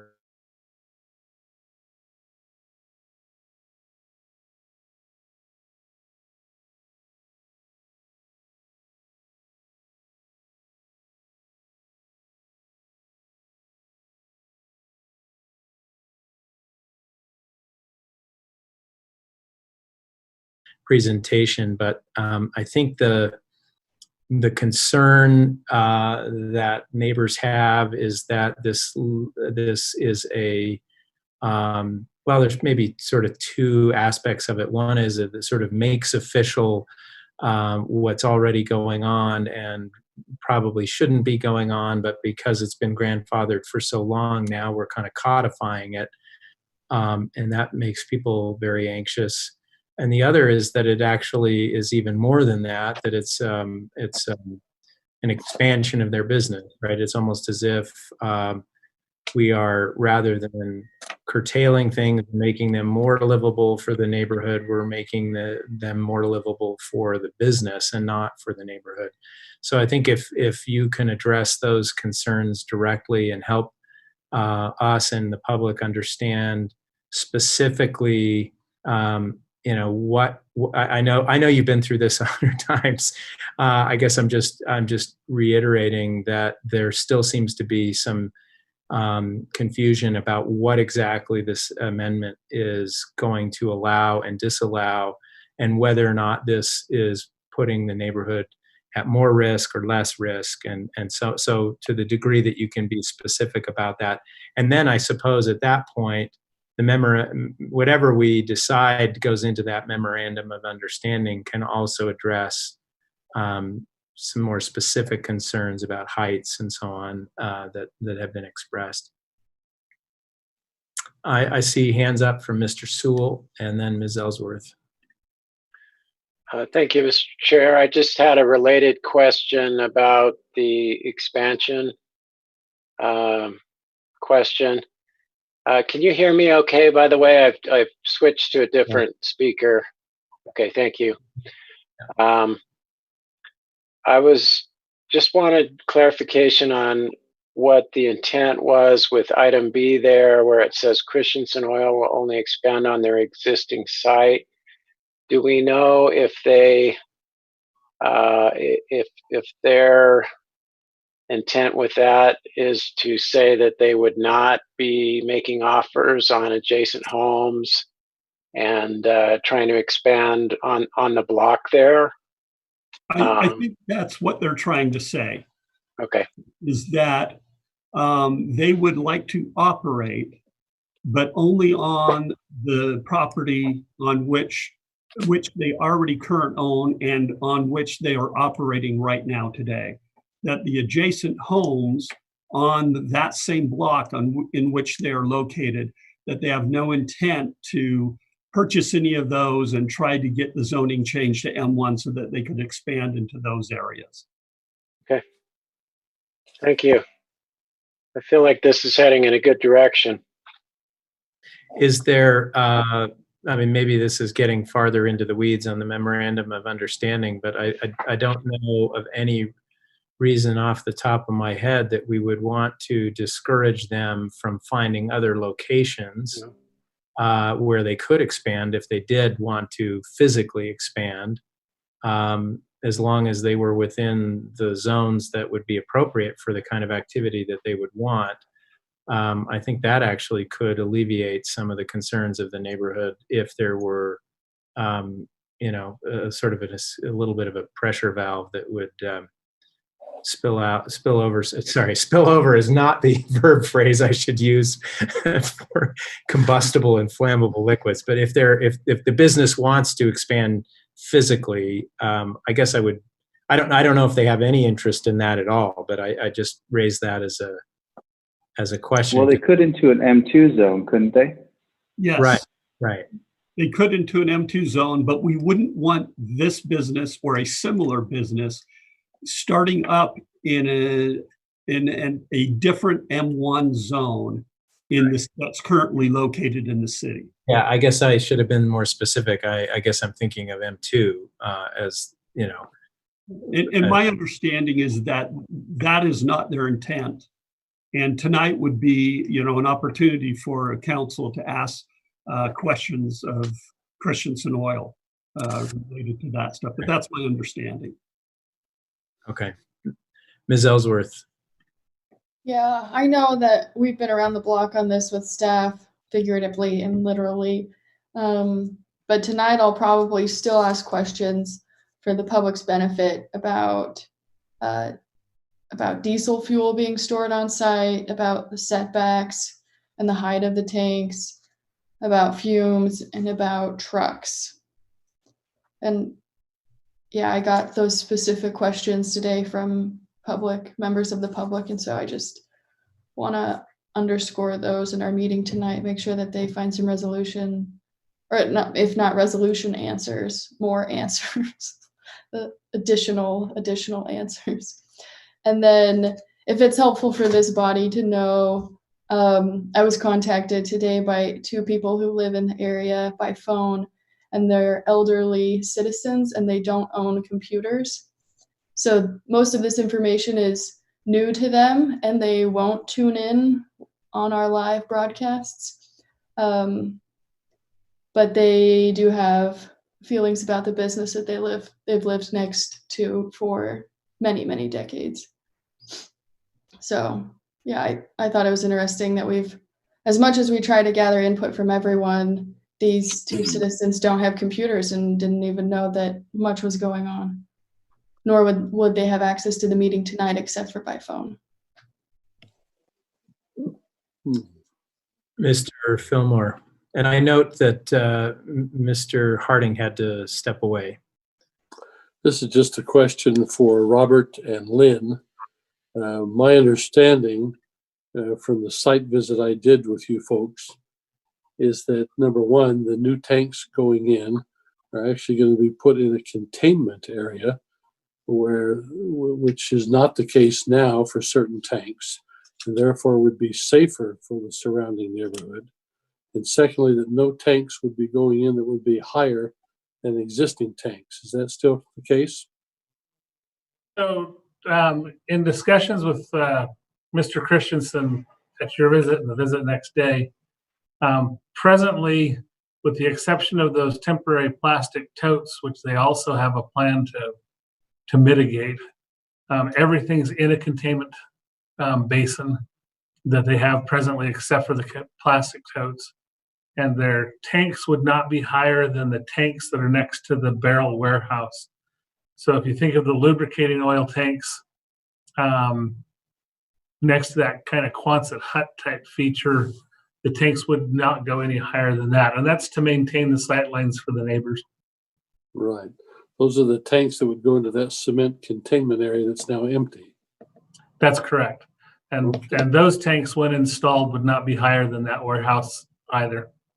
Okay, and therefore tanks that are not within containment or potentially not within containment all would be in the future. Yes. Okay. That's all I have. And Bill, they have 2 types of tanks. So they have the really tall ones, and then they have the shorter ones.